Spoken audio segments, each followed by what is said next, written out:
नेता नगरी is sponsored by खाता बुक। बिजनेस हुआ इजी।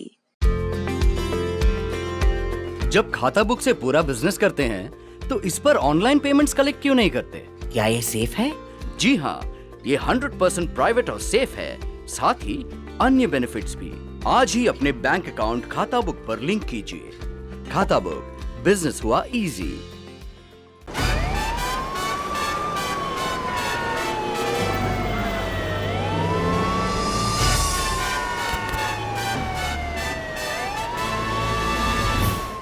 नमस्कार, मैं हूं सौरभ द्विवेदी और आप देख रहे हैं ललन टॉप का वीकली पॉलिटिकल शो नेता नगरी। नेता नगरी जिसमें हम हफ्ते भर की नेतागिरी के बारे में, राजनीति की दुनिया में क्या हुआ हिंदुस्तान में, इसके बारे में बात करते हैं। और बात करने में हमारे सहयोगी होते हैं वरिष्ठ पत्रकार राजदीप सरदेसाई, जो आपको दो अलग अलग लोकेशन से नजर आएंगे। नेता नगरी के पहले हिस्से में वो अपने दफ्तर से नमूदार होंगे और दूसरा हिस्सा जो हमने पहले रिकॉर्ड किया उसमें वो अपने घर में किताबों की शेल्फ के बीच आपको नजर आएंगे। राजदीप जी, बहुत बहुत स्वागत है आपका।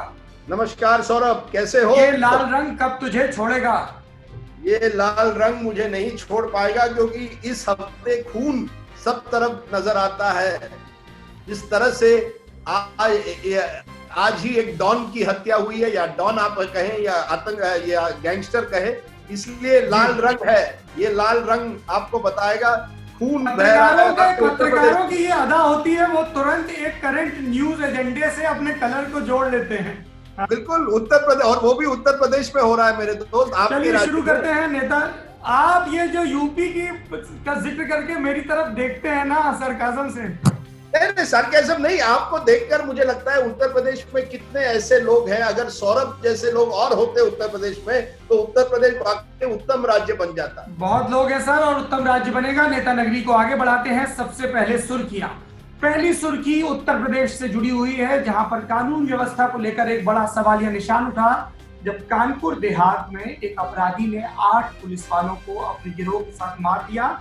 उसके बाद यूपी पुलिस ने जवाबी कार्रवाई की और एक एक करके उन अपराधियों को एनकाउंटर में मारा। इस एनकाउंटर की सत्यता पर, एनकाउंटर की जो कहानी पुलिस बता रही है, उस पर कई सवाल उठ रहे हैं। सोशल मीडिया पर अलग अलग पाले खींचे हैं। इन सब के बारे में बात करेंगे और इस पर बात करने के लिए हम दोनों लोगों के अलावा एक रिटायर्ड वरिष्ठ पुलिस अधिकारी, पुलिस रिफॉर्म्स के साथ जिनका पुराना संबंध है, वो भी मौजूद रहेंगे। दूसरी सुर्खी होगी केरला के गोल्ड स्कैम से जुड़ी हुई, जहां पर सोने की स्मगलिंग हो रही थी यूएई से, जिसमें कॉन्सुलेट के लोग शामिल थे, जिसमें कई ऐसे लोग शामिल थे जिनको ब्यूरोक्रेटिक संरक्षण था, और अब इल्जामों की आंच लेफ्ट सरकार और मुख्यमंत्री विजयन तक पहुंची है। उसके बारे में विस्तार से बात करेंगे। उससे पहले बात करेंगे हम राजीव गांधी और इंदिरा गांधी के नाम पर चल रहे चैरिटेबल ट्रस्ट, उनको मिल रहे डोनेशन, उन पर किनकी मिल्कियत है, कौन उसका संरक्षण करते हैं, और राजनीति में सत्ता में या विपक्ष में रहने के दौरान एनजीओ के रूट से चंदा लेने की जो फितरत है, इन सब पर, इस पर भी बात करने के लिए हमारे साथ इंडियन एक्सप्रेस के वरिष्ठ पत्रकार मौजूद रहेंगे। शुरू करते हैं नेता नगरी। सबसे पहले बात विकास दुबे एनकाउंटर की। नेता नगरी में पहली सुर्खी वो जिस पर पूरा देश बात कर रहा है, पुलिस का तुरंत फुरत न्याय का लेटेस्ट एडिशन, लेटेस्ट संस्करण। इसकी एक झलक हमने कुछ महीनों पहले हैदराबाद में देखी थी और अब यूपी में देख रहे हैं। विकास दुबे का एनकाउंटर कर दिया गया है। इस एनकाउंटर के पीछे की पॉलिटिक्स, पुलिस का प्रोफेशनलिज्म, लोगों का गुस्सा, सोशल मीडिया की रिएक्शन, इन सब चीजों पर बात करेंगे।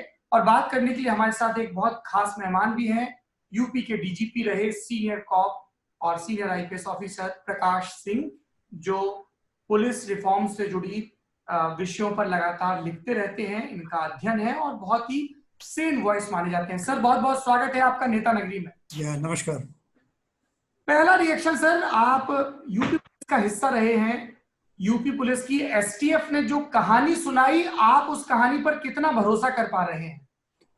देखिए, उस कहानी पे भरोसा करने या न करने की बात मेरे ख्याल में प्रश्न बहुत सही नहीं है। घटना हुई है, उसका एक जो आधिकारिक वर्षन है, हम तो अभी उसी पर जाएंगे, क्योंकि ये मामला एक जांच का विषय होगा कालांतर में, और जांच के बाद जो जांच कमेटी होगी वो किस नतीजे पहुंचेगी, वो बात की बात है। अभी तो मैं यही कह सकता हूं कि ये दुर्भाग्यपूर्ण था कि एनकाउंटर हुआ, क्योंकि मैं मेरी अपेक्षा ये थी कि विकास दुबे का सही ढंग से इंटरोगेशन हो, उससे पूछताछ बहुत विस्तार में हो, तो जो लोग उसको समर्थन करते थे, उसको फाइनेंस करते थे, उसको सपोर्ट करते थे, उसको प्रोटेक्शन देते थे, सबका नाम उजागर होगा। और जब नाम उजागर होगा तो बड़े पैमाने पर इन लोगों के खिलाफ कार्रवाई होगी और नेक्सस का जो पूरा उसका पर्दाफाश होगा और सबके खिलाफ विधिवत कार्रवाई होगी और उसके सकारात्मक परिणाम हमें देखने को मिलेंगे। परंतु दुर्भाग्य से, मैंने कहा दुर्भाग्य से, इनकाउंटर हो गया और वो मारा गया। इनकाउंटर के औचित्य पे या उसके मेरिट पे, उसके ऑथेंटिसिटी पे, सही था, जेन्युइन था, नहीं था, इस पे मैं कोई टिप्पणी नहीं करना चाहूँगा, क्योंकि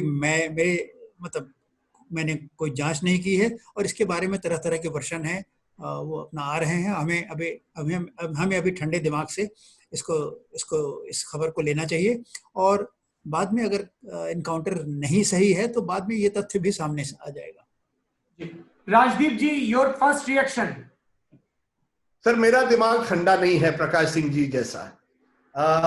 मेरा दिमाग चलता है पत्रकार का, इसलिए मैं सवाल पूछूंगा और सवाल से एक बात साफ होती है कि इतने सवाल हैं कि ये एनकाउंटर फर्जी ही लगता है बॉस।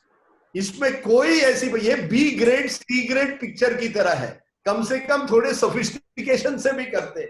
जिस तरह से हुआ है उसमें किसी को भी शक नहीं हो सकता कि ये फर्जी एनकाउंटर था।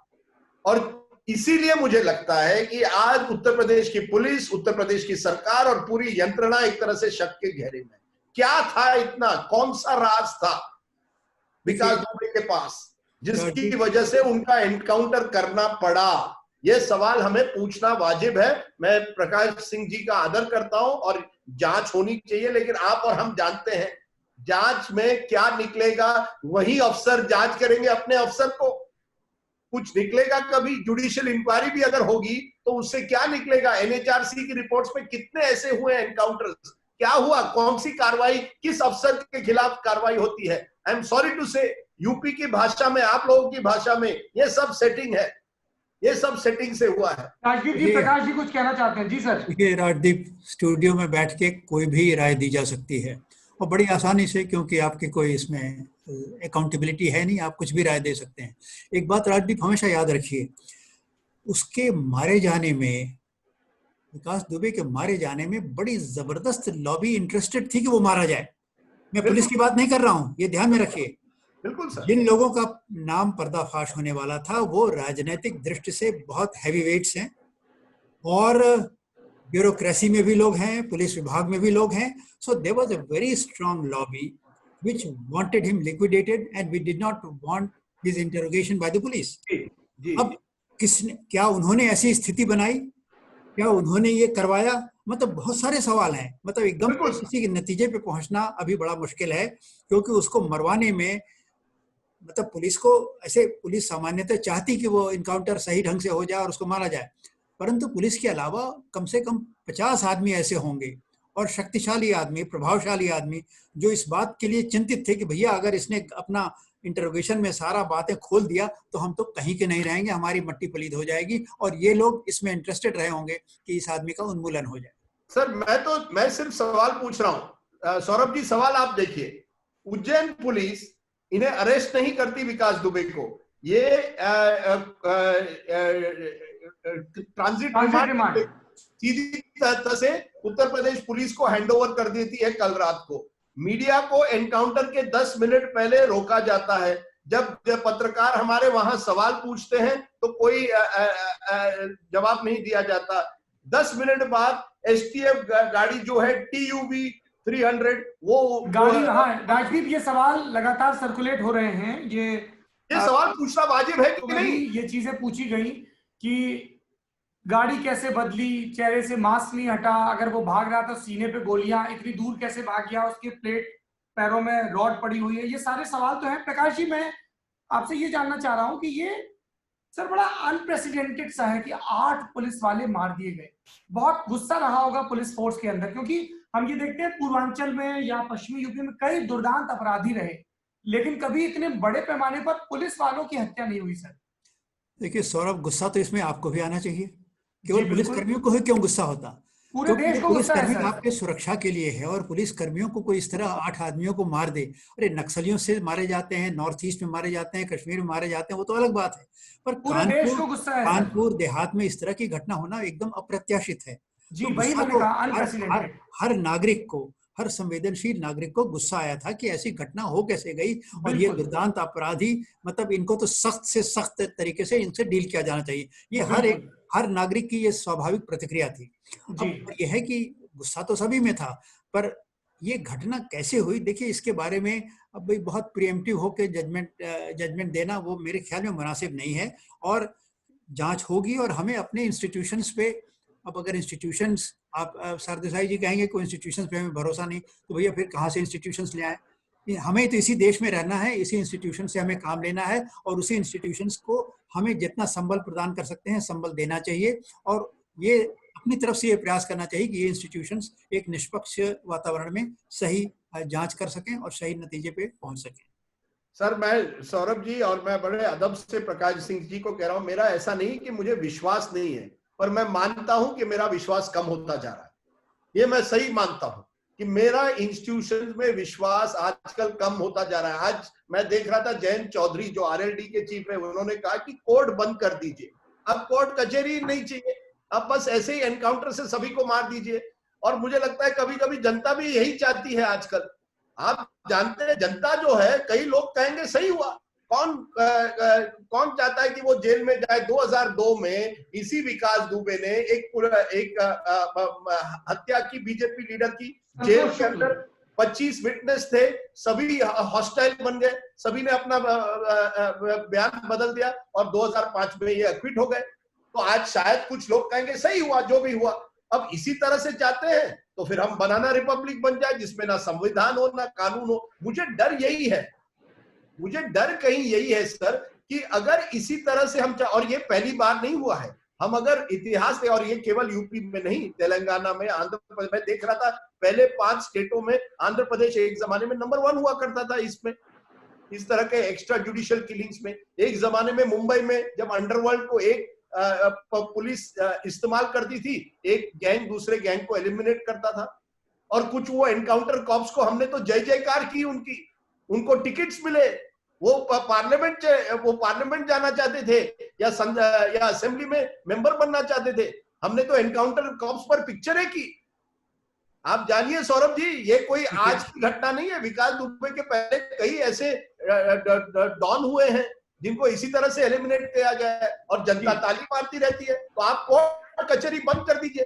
प्रकाश जी, आप कुछ कहना चाहते हैं? देखिए मिस्टर सरदेसाई, हमारे सामने 2 विकल्प हैं। एक तो हम निराश हो जाएं कि इंस्टीट्यूशंस बेकार हैं, इन पे हमें विश्वास नहीं है, ये काम नहीं करेंगे। दूसरा विकल्प ये है कि हम इन इंस्टीट्यूशंस को संबल प्रदान करें, उन्हें शक्ति प्रदान करें, उनके पक्ष में वातावरण बनाएं, और उनपे जहां उनके अधिकारों पर अतिक्रमण हो रहा है, जहां उनके अधिकारों में कटौती हो रही है, उसके खिलाफ आवाज उठाएं। आप तो इतने बड़े चैनल के मुख्य वक्ता हैं, आपकी आवाज बहुत दूर तक जाती है, आप इन बातों को उठाइए। क्रिमिनल जस्टिस सिस्टम में रिफॉर्म की बात जस्टिस मालिमत ने की। अब मैं आपसे पूछूं कि जस्टिस मालिमत की रिपोर्ट पे क्या कार्यान्वयन हुआ? एक कॉस्मेटिक कार्यान्वयन हुआ, पर वास्तविक कार्यान्वयन नहीं हुआ। अगर जस्टिस मालिमत कमेटी का ये रिकमेंडेशन मान लिया गया होता कि जजेस का काम केवल ये नहीं कि तराजू तौलना, अरे भाई तराजू तो बनिया तौलता है बाजार में, आपका नाम तराजू, आपने इधर गवाही रखी, उधर गवाही रखी, इधर का तराजू भारी है, इसके पक्ष में आपने फैसला दे दिया। जज का यह काम नहीं है, जस्टिस मालिमत ने कहा था। जज का ये काम है क्वेस्ट ऑफ ट्रुथ, कि हम सच्चाई का पता लगाएं, और अगर उसको ये लगता है कि उसके सामने सच्चाई नहीं आई है तो पुलिस को री इन्वेस्टिगेशन का ऑर्डर दे, जरूरत हो तो एक निर्देश दे कि इन लाइंस पे आप इन्वेस्टिगेशन करें। ये जो बहुत बड़ा भारी अहम रिकमेंडेशन थी जस्टिस मालिमत कमेटी की, ये आज तक इस पे किसी ने विचार नहीं किया। 6 महीने पहले रविशंकर प्रसाद ने इसके बारे में कुछ जिक्र किया था, पर उसके बाद कोई फॉलो अप एक्शन नहीं हुआ। आखिर ये आदमी जो छूटा है मिनिस्टर के मर्डर पे, कैसे छूटा है? आपने तो इसकी जानकारी हासिल कर ली होगी। 2001 में इसने एक मिनिस्टर को पुलिस थाने में मार दिया। उसके बाद आती है समाजवादी पार्टी की सरकार। समाजवादी पार्टी की सरकार सारे पुलिस कर्मियों को जो थाने में मतलब प्रत्यक्षदर्शी थे, आई विटनेसेस, डायरेक्ट आई विटनेसेस थे, उन सब पे दबाव डाला कि तुम अपने बयान से मुकर जाओ। सरकार ने दबाव डाला, सब हॉस्टाइल हो गए और मिस्टर विकास दुबे छूट गए। तो सवाल ये है कि ये सब कैसे होता है? उस समय तो हम सर आपने जस्टिस मालीमत रिपोर्ट की बात की और सौरभ प्रकाश सिंह हमारे साथ है, उन्होंने ही प्रकाश सिंह रिपोर्ट जो सुप्रीम कोर्ट में रखी थी, सुप्रीम कोर्ट ने उनको एक तरह से सरकार को कहा कि ये रिपोर्ट आप पुलिस रिफॉर्म की रिपोर्ट थी कि किस तरह से पुलिस यंत्रणा को बदलना है। मेरा ये कहना है, आज हम पुलिस की बात कर रहे हैं, मुझे हमारे पुलिस अफसर पर गर्व है। प्रॉब्लम क्या है, पुलिस अफसर के ऊपर कौन है? पॉलिटिकल डॉन्स होते हैं। तो असली आप जानिए, असली मास्टर कौन है इस खेल का? असली मास्टर वो पॉलिटिशियन है ना, कोई एसएचओ नहीं है। जो असली ये पूरा ये चला रहा है, जैसे हिंदी फिल्म में आप बड़े फिल्म के बड़े शौकीन है सौरभ जी, आपके दोस्त इसी तरह के फिल्म बनाते हैं, क्या उसमें कौन होता है? असली विलन कौन है? वो एक दूसरे को बचा रहे हैं। आज प्रकाश सिंह जी समाजवादी पार्टी की बात कर रहे हैं, उसके बाद उसी विकास दुबे को बीजेपी बसपा की सरकार आती है, सपा में रहा, बसपा में रहा। और 3.5 साल में पिछले 3.5 साल से किसकी सरकार थी? भाजपा की थी। और वो जब हम भाजपा वाले तो ये कह रहे हैं कि 3.5 साल से हमारी सरकार थी और अधिकांश समय विकास दुबे जेल में था। सर लेकिन ये भी विकास दुबे ने कहा है कि वहां के जो कानपुर के विधायक थे वो हमारे नजदीकी थे। ये भी कहा गया, अगर आप जाकर कानपुर में पूछिए कौन है वो इंडस्ट्रियलिस्ट जो विकास दुबे के नजदीक थे, जो उनका इस्तेमाल कर रहे थे। देखिए ये क्रिमिनल पॉलिटिशियन पुलिस नेक्सस वाकई सच्चाई। लेकिन ये कहूंगा, एक आंकड़ा आप देखिए, 2017 से 5178 एनकाउंटर उत्तर प्रदेश में किए गए हैं, जिसमें 103 व्यक्ति को मारा गया और 1800 से ज्यादा को इंजर्ड किया गया। तो एक ठोक कि पुलिस को एक तरह से खुली छूट दी गई है, और ये दूसरे राज्यों में भी हुआ है। अब सवाल ये है, क्या ये सही है? जनता कहेगी ये सही है कि हम चाहते हैं इससे डर फैल जाए, खौफ फैल जाए। राजदीप जी हमारे साथ प्रकाश सिंह जी हैं, जिनका पुलिस रिफॉर्म्स पे आपने खुद कहा बहुत बड़ा काम है। सर क्या ये एक बिगिनिंग हो सकती है एक बड़ी डिबेट की कि this is the time where we seriously discuss police reforms, कि पॉलिटिकल प्रेशर, पॉलिटिकल कंट्रोल कितना रहे? सौरभ बिल्कुल आप सही कह रहे हैं, आप एकदम निशाने पे पहुंचे हैं। अगर आप सुप्रीम कोर्ट, दरअसल सरदेसाई जी को थोड़ा सा मैं करेक्शन करना चाहूंगा, वो कई बार कह चुके हैं, इसलिए शायद आज बताना जरूरी है कि मेरी रिपोर्ट नहीं थी, मेरी रेट पिटिशन थी जिसपे सुप्रीम कोर्ट ने निर्देश दिए थे। 6 निर्देश राज्य सरकारों के लिए थे और 1 निर्देश केंद्र सरकार के लिए था। जो पहला निर्देश था, सबसे महत्वपूर्ण निर्देश था, वो था to constitute a state security commission with what objective? To insulate police from all kinds of outside pressures. ये सबसे बड़ा, सुप्रीम कोर्ट जानती थी कि जब तक हम इसको इंसुलेशन नहीं देंगे, बाहरी दबाव से इसको मुक्त नहीं करेंगे, तब तक ये पुलिस फोर्स, जिसको सरदेसाई जी ने कहा कि पॉलिटिकल डॉन, उस पे हुकूमत करेंगे, ये व्यवस्था चलती रहेगी। तो वो इंसुलेशन की बात सुप्रीम कोर्ट ने कही, पर दुर्भाग्य से उसका अनुपालन कोई राज्य सरकार नहीं करना चाहती है, क्योंकि हर आदमी चाहता है कि पुलिस मेरे शिकंजे में रहे, मेरे कंट्रोल में रहे और मेरा वर्चस्व इसमें बना रहे, और मैं इससे जिसको चाहूं उसको फंसा दूं, जिसको चाहे उसको छुड़वा दूं। तो ये जो पॉलिटिकल डिसऑनेस्टी है across the board, across the country, ये कब खत्म होगी? और ये खत्म होने का एक ही उपाय है, आप जैसे लोग मीडिया में इसकी आवाज उठाई जाए, जनता इसकी आवाज उठाए, और जब तक ये इलेक्ट्रल इशू नहीं होगा कि हम इस पार्टी को वोट नहीं देंगे क्योंकि इसके एजेंडा में पुलिस रिफॉर्म नहीं है, जिस दिन वो हो गया उस दिन मैं समझता हूं पुलिस रिफॉर्म की शुरुआत हो जाएगी। और ये जब तक आवाज जनता से नहीं उठेगी, मीडिया से नहीं उठेगी, तब तक ये इलेक्ट्रल इशू नहीं बनेगा। लेकिन प्रकाश जी, मैं एक सच्चाई, सौरभ जी एक सच्चाई मैं आपके सामने बताऊं। आज सुबह इस घटनाक्रम के बाद एक पूर्व मंत्री ने मुझे फोन किया, उसने कहा राजदीप जी ये घटना हुई है, बहुत बुरी हुई है। मैंने कहा हाँ, तो मैंने कहा आप क्या कहना चाहते हैं? उन्होंने कहा आप जानते हैं एक वोरा कमेटी रिपोर्ट हुआ करती थी, ये NN वोरा जो पूर्व गृह सचिव थे, उन्होंने एक रिपोर्ट की थी कि पॉलिटिशियन और क्रिमिनल के बीच में जो नेक्सस है वो किस तरह से है, उसे किस तरह से तोड़ा जाएगा। वो तो 20 साल पुराना है। तो मैंने कहा आप क्या कहना चाहते हैं? उन्होंने कहा आपने एक डिबेट करना चाहिए कि किस तरह से ये अमल होगा और मुझे बुलाइए। तो मैंने कहा आप सरकार में थे तब आपने क्या किया? उन्होंने कहा तब क्या करते, हमारे कोई सुनता ही नहीं था तब। ये सच्चाई ये है। कौन वो हाथ का, कौन पुलिस रिफॉर्म करेगा जब उस पुलिस रिफॉर्म से आपकी जो ताकत है, आपकी जो शक्ति है वो कमजोर होगी? क्यों? कौन सा वो पॉलिटिशियन है जिसमें उतनी मॉरल ताकत है, कि मैं वाकई आप पुलिस को इंडिपेंडेंस दूंगा, स्वतंत्रता दूंगा, क्योंकि एक बार आप स्वतंत्रता दे तो फिर शायद विकास दुबे जैसी व्यक्ति को पुलिस अपने आप कार्रवाई करके उनको सही सलामत जगह पहुंचा सकती है, जेल के सलाखों के पीछे। ये जी प्रकाश जी, आप कुछ कहना चाह रहे हैं? हाँ साधु साई जी, मैं स्वतंत्रता की बात नहीं करता हूँ, ये जरा मैं शब्दों पे भी जरा विशेष ध्यान देना पड़ेगा। मैं स्वायत्तता की बात करता हूँ, ऑटोनॉमी।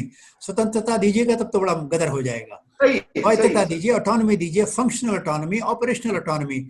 हम तो ये कहते हैं कि भाई सरकार अपनी नीति निर्धारण कर दे, पॉलिसी गाइडलाइंस ले डाउन कर दे कि ये हमारी नीतियां हैं, ये हमारा दायरा है, इसके अंदर फिर उसके अंदर जो उन नीतियों के अनुपालन में जो कार्रवाई करनी है उसमें कोई दखल नहीं होना चाहिए। उसमें फिर कमिश्नर ऑफ पुलिस या डीजीपी को पूरा अधिकार होना चाहिए, जैसे चाहे उस कार्रवाई को अंजाम दे। तो हम तो केवल फंक्शनल ऑटोनॉमी की बात करते हैं, हमारे ऊपर कंट्रोल होना चाहिए, चेक्स एंड बैलेंसेस होने चाहिए। और इसीलिए सुप्रीम कोर्ट ने कहा था कि पुलिस कंप्लेंट्स अथॉरिटी का गठन करिए राज्य स्तर पे और जनपद स्तर पे, ताकि जो पुलिस विभाग के कर्मियों के विरुद्ध गंभीर शिकायतें हैं, जैसे जो जिस तरह की वारदातें हो रही हैं, वो शिकायतें तुरंत उसकी वो कॉग्निजेंस ले सके। पर पुलिस कंप्लेंट्स अथॉरिटी राज्य सरकारें नहीं बना रही। वो क्या कहती हैं कि अभी ऑलरेडी इतने सारे इंस्टीट्यूशंस हैं जांच के लिए, अब हम एक और क्यों खड़े करें। तो ये सारी दिक्कतें चल रही हैं, पर इस लड़ाई को हमें जारी रखना है। पुलिस सुधार को हमें एक लॉजिकल कंक्लूजन पे, एक लक्ष्य तक हमें पहुंचाकर तभी छोड़ना है। और तब तक मैं चाहूंगा कि मीडिया द्वारा जो इस विषय को समर्थन मिल सके वो आप जरूर देते रहिए। प्रकाश जी, मेरा एक सवाल ये है, ये again I get back to the Vikas Dubey, इसमें यूपी पुलिस ने कार्रवाई करते हुए जो एसटीएफ के डीआईजी हैं उनको उनके पद से दूसरी जगह भेजा। आनंद देव को, जो पहले कानपुर के एसएसपी रहे, चौबेपुर थाने की पूरे स्टाफ को लाइन हाजिर किया गया, जो एसएचओ है उनको गिरफ्तार किया गया। और ये बात सामने आई कि जब पुलिस दल उसके घर पहुंचा बिकरू गांव में, तो उसको पहले से जानकारी थी। तो एक पक्ष तो ये है जिसमें पुलिस के ऊपर से पॉलिटिकल प्रेशर को खत्म किया जाए ताकि वो अपना काम मुस्तैदी से कर सके। लेकिन सर, मूल्यांकन इस चीज का भी तो होना चाहिए कि पुलिस फोर्स के अंदर भी बहुत सारे लोग हैं जो अपने वेस्टेड इंटरेस्ट के लिए अलग अलग पॉलिटिकल लॉबीज के साथ जुड़े हुए हैं। सौरभ, आप बिल्कुल ठीक कह रहे हैं। मैं तो दो बातें कह रहा हूं। अगर आज की तारीख में कोई पूछे कि साहब आपके दो सुझाव क्या हैं, एक तो ये विधानसभा की और पार्लियामेंट्स में इनमें जो अराजक तत्व हैं, अवांछनीय तत्व हैं, आपराधिक पृष्ठभूमि के तत्व हैं, इनका सफाया हो जाना चाहिए जी।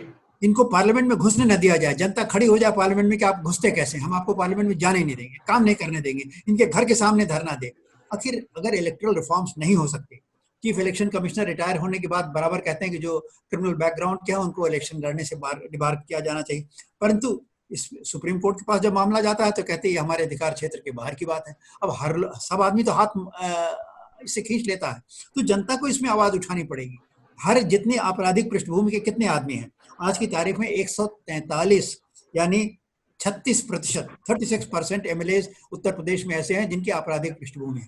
चलिए 136 आप कहिए, 143 बहुत बड़ी संख्या है, पर जो गंभीर आपराधिक पृष्ठभूमि के लोग हैं वो हैं 107 यानी 26%।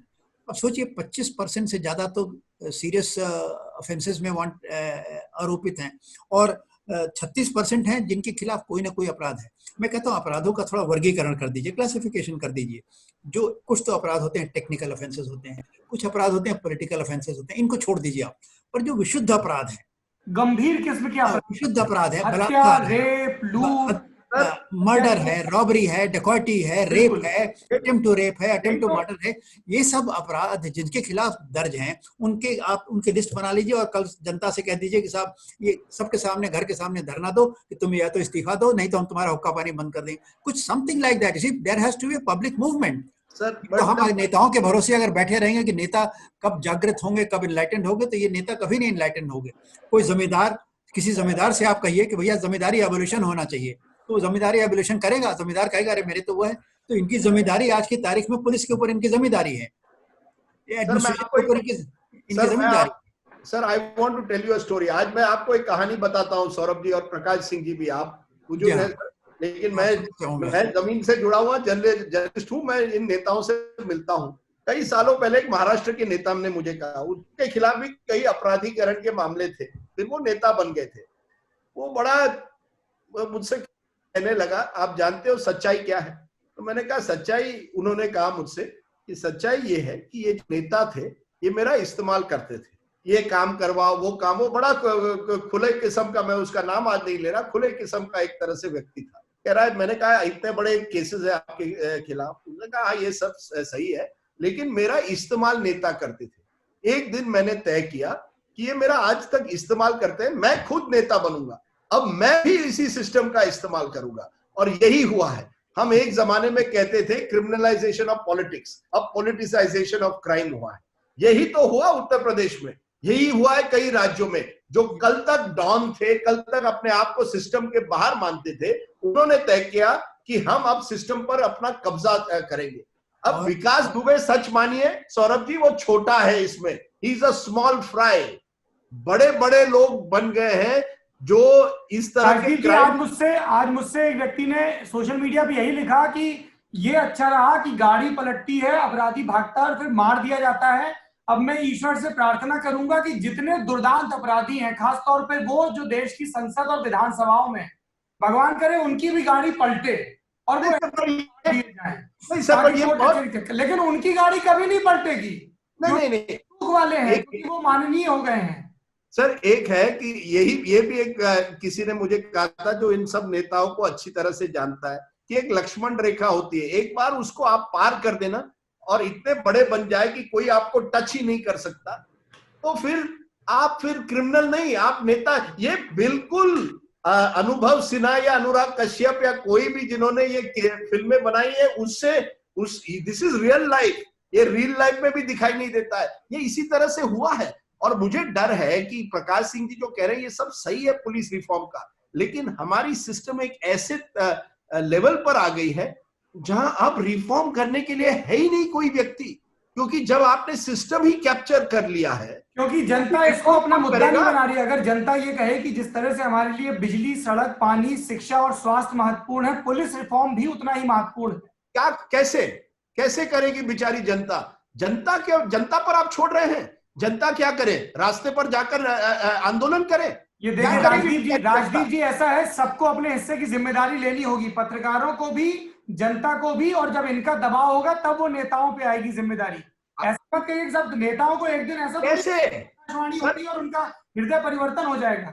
सर चुनाव में क्या होता है, एक क्रिमिनल जो दूसरे क्रिमिनल के खिलाफ अक्सर चुनाव में लड़ता है, तब आप करेंगे कि आप बेचारी जनता पर आप मत छोड़िए। ये हमारे संस्थाओं पर है, हमारे संस्था कमजोर हो गए हैं। अब मैं आपसे एक कहूं, अगर हमारी कोर्ट कचहरी मजबूत होती तो विकास दुबे आज कोर्ट पैरोल पे कैसे रिहा हुआ। You are right. ये बातें है ना, ये सच्चाई है। पूरी सिस्टम जो है, फिर वो हमारे जो बड़े बड़े कमिश्न्स बनते हैं, बड़े जो राजदीप जी, सिस्टम ने अगर ठीक से काम किया होता तो संतोष शुक्ल की दिन दहाड़े थाने में हत्या हुई। संतोष गनर और शेडो वहां मौजूद था, पुलिस वाले मौजूद थे वहां पर। उस समय राजनाथ सिंह की सरकार थी और ये ऑर्डर हुआ था कि इसको देखते ही गोली मार दी जाए, इसने इतना बड़ा अपराध किया। उस समय की अखबार की हमने कतरने देखी। कुछ समय के बाद सरकार बदलती है, वो सरेंडर करता है, सपा में शामिल होता है, फिर सरकार बदलती है, वो बसपा में शामिल होता है। सरकारें बदलती जाती हैं, नेतागिरी चलती जाती है। इसमें सवाल ये है कि दिन दहाड़े अपराध हुआ और वो बरी हो गया। सर दाऊद इब्राहिम और छोटा राजन के गैंग इतने साल कैसे चलते रहे मुंबई में, किसने संरक्षण दिया? प्रकाश जी आप इसमें कुछ जोड़ना चाह रहे थे? मैं ये कह रहा हूं कि देखिए, अभी जैसे सरदेसाई ने कहा कि ये लोग डॉन लोग पहले तो राजनीतिक संरक्षण मांगते थे, फिर उन्होंने कहा कि नहीं, हम खुद ही क्यों ना पॉलिटिक्स में घुस जाएं, ये घुसते जा रहे हैं। मेरा ये कहना है कि अगर इस ट्रेंड को हमने रोकने के लिए हर व्यक्ति ने अपना कर्तव्य नहीं पूरा किया, आवाज नहीं उठाई, तो ये भस्मासुर की तरह जिस तंत्र में ये घुसे हैं उसको ये खा जाएंगे और डेमोक्रेसी का एक दिन इस देश से जनाजा उठ जाएगा। सर हो ही गया है, ये भस्मासुर हो ही गया। मेरा आपसे इतना ही, आप और मैं उनमें से हूँ, मैं समझता हूँ। अभी राजदीप जी, उम्मीद एक जिंदा शब्द है, आप इतने नहीं सर मैं सौरभ से सहमत हूँ, इसीलिए मैं पत्रकार हूँ। पत्रकार हमेशा ग्लास जो है आधा खाली देखता है। अरे पत्रकार आधा खाली देखे आधा भरा देखे वो सब ठीक है, लेकिन आस्था बनाए रखिए, लोकतंत्र, आशा का दीपक जलाए रखिए। मेरे ख्याल में परिवर्तन होगा इस देश में भी। कोई रॉबर्ट पील आएगा, कोई ना कोई एक प्रधानमंत्री बस ये पुलिस रिफॉर्म ला देगा, उसका नाम इतिहास की तारीख में लिखा जाएगा। नहीं तो आप तो मैं फिर मोदी जी क्यों नहीं? नहीं, यही तो बात है ना। हम कहते हैं अमित शाह जो है देश का सबसे मजबूत गृह मंत्री है, क्यों नहीं करते? अब क्यों क्यों नहीं नहीं करते? करते ये तो उनसे पूछना पड़ेगा। वो तो यही तो नहीं मैं सर, तो पूछना बिकॉज चाहता हूँ, मुझको तो उन्होंने टाइम भी नहीं मिलने का दिया। तो वो जानते हैं वही कि ये आदमी आपने प्रकाश जी मिलने का समय मांगा था क्या गृह मंत्री से? हाँ मांगा था, नहीं टाइम मिला तो फिर मैंने छोड़ दिया। क्या करें, मेरा भी आत्मसम्मान है, एक दो बार मांगा, नहीं मिला, छोड़ दिया। सर आप ये जानिए, ये क्या गुजरात में एनकाउंटर किलिंग नहीं हुए? डीआईजी वंजारा कौन थे? क्या आप कहते हैं तेलंगाना में या आंध्र में जहां कांग्रेस सरकार थी हुआ करती थी, वहां इसका तरह के एनकाउंटर किलिंग्स नहीं हुए? क्या जहां तीसरी शक्ति की सरकारें हैं वहां ये एनकाउंटर्स नहीं हुए? ये एनकाउंटर तेलंगाना में रेप विक्टिम्स के साथ जो रेप अक्यूज थे कुछ महीनों पहले इसी तरह का हुआ था। रेप अक्यूज का एनकाउंटर किया था। चलिए, समय की कमी है राजदीप मैं जी, एक छोटी सी बात कहना चाहता हूँ। मणिपुर के एक व्यक्ति ने मुझे आज फोन किया, उन्होंने कहा आप सुबह से शाम ये चला रहे हैं विकास दुबे, मणिपुर में इतने एनकाउंटर किलिंग में इतने लोग मारे गए, कभी आपने इसे ब्रेकिंग न्यूज बनाया है? और फिर मैंने जाकर फिगर्स देखे और वाकई एक टाइम पर मणिपुर टॉप 5 स्टेट्स में थी एनकाउंटर किलिंग्स में, लेकिन हमने कभी उसे ब्रेकिंग न्यूज नहीं बनाया। बट सौरभ, आपका प्रदेश है, उत्तर प्रदेश है, देश का सबसे बहुसंख्यक प्रदेश है, इसलिए हमारी नजर उस पर पड़ती है। लेकिन इस तरह के एनकाउंटर किलिंग्स रेगुलरली होते हैं मेरे दोस्त, बिल्कुल, और इसीलिए होते हम कह रहे हैं रहेंगे। कि हमें इस तरह के एनकाउंटर्स पे हर बार बहुत चीयर लीडर नहीं बन जाना चाहिए कि बहुत बढ़िया हुआ, न्याय हो गया, क्योंकि इस पूरी तुरंत फुरत की प्रक्रिया में न्याय की कई जरूरी चीजें छूट भी जाती हैं। जैसा प्रकाश सिंह जी ने कहा कि कई लोग थे, कई गुनहगार थे जिनके नाम सामने आ रहे थे और तभी सिस्टम की सफाई होती है। Prakash ji, any parting statement? नहीं, मेरा ये कहना है कि हमें जो ये नेक्सस का बनने का जो ट्रेंड है, क्रिमिनल्स का, पॉलिटिशियंस का, गवर्नमेंट फंक्शनरीज का, इसके विरुद्ध सब लोगों को एक आवाज़ उठानी चाहिए। इस नेक्सस तोड़ने के लिए हमारे जो लोग सत्ता में बैठे हैं उन्हें हमें मजबूर करना चाहिए, और इसके लिए एक जन आंदोलन होना चाहिए कि आखिर यह लोग इस पार्लियामेंट में क्यों हैं, ये लोग असेंबली में क्यों हैं, और ऐसी पार्टी को, जो पार्टी ऐसे लोगों को अगर रखेगी तो उसको हम वोट नहीं देंगे। ये संदेश। प्रकाश जी, क्योंकि बार बार चुनाव का जिक्र आ रहा है, मैं एक सवाल और पूछना चाहता हूं कि जैसे if we talk about Yogi Adityanath की सबसे बड़ी पॉलिटिकल करेंसी ये मानी जाती है कि वो लॉ एंड ऑर्डर के मामले में बड़े सख्त हैं। उन्होंने पुलिस को खुली छूट दी है कि गुंडों के अंदर आपका डर होना चाहिए, गुंडों के अंदर कानून का भय होना चाहिए, गुंडों को डर होना चाहिए कि अगर बदमाशी करेंगे तो गोली हमारा इंतजार कर रही है। और जनता का एक बड़ा वर्ग है जो इस चीज को सपोर्ट करता है। आप आज की तारीख में भी अगर सोशल मीडिया, तो लोग कह रहे हैं कि ठीक किया, पुलिस क्या उसकी आरती उतारती, पुलिस क्या ऐसा करती, पिछली बार भी तो उसने किया था मर्डर और तब वो बरी हो गया था। तो एक तरफ तो ये दिखता है कि जनता भी इंस्टीट्यूशंस में यकीन खो रही है, दूसरी तरफ एक किस्म का पॉलिटिकल वैलिडेशन भी मिलता दिखता है। इस पर आप क्या सोचते हैं? देखिए, पॉलिटिकल वैलिडेशन नहीं है, इसको गहराई में सौरभ जानने की जरूरत है। अब मैं नाम तो नहीं लेना चाहता, पर योगी आदित्यनाथ जी के टाइम, देखिए योगी जी की सत्यनिष्ठा में मुझे कोई संदेह नहीं। वो अपराधियों को कोई क्वार्टर नहीं देना चाहते, बिल्कुल उनके खिलाफ तो वो एकदम मतलब चाहते हैं कि इसको मतलब नेस्तनाबूद कर दिया जाना चाहिए। I agree with you. परंतु मैं बात पूरी कर लूं। राजनीति आप पर आएंगे। परंतु उनके कार्यकाल में एक वरिष्ठ पुलिस अधिकारी, डीजीपी रैंक के ऐसे थे जिन्होंने गलत लोगों की तैनाती की, गलत लोगों को प्रश्रय दिया, और उस जमाने में मतलब आपराधिक पृष्ठभूमि के, मैं कहूँगा, पुलिस अधिकारी अच्छे अच्छे जगहों में तैनात हुए। अब ये बात ऐसे योगी जी को बताई गई थी, पर ऐसा लगता है कि उनके ऊपर भी कुछ पार्टी का दबाव या जिसका भी दबाव था वो इन लोगों को नहीं हटा सके। और मैं समझता हूँ कि उस डीजीपी के कार्यकाल में जो गलत काम हुआ है उसका अब उसकी जो खराब फसल है जो हमें आजकल देखने में आ रही है। कई पुलिस अधिकारियों पर, कई जिलों के कप्तानों पर जितने गंभीर इल्जाम लगे जी, इन डीजीपी का आप जिक्र कर रहे हैं प्रकाश सर जी, पुलिस की साख इतनी बिगड़ी है उस एक टेन्योर में कि योगी की अपनी जो पॉलिटिकल करेंसी थी वो खतरे में आ गई कि भाई ये तो कहते हैं नो नॉनसेंस, लेकिन यहाँ तो ये चीजें हो रही हैं।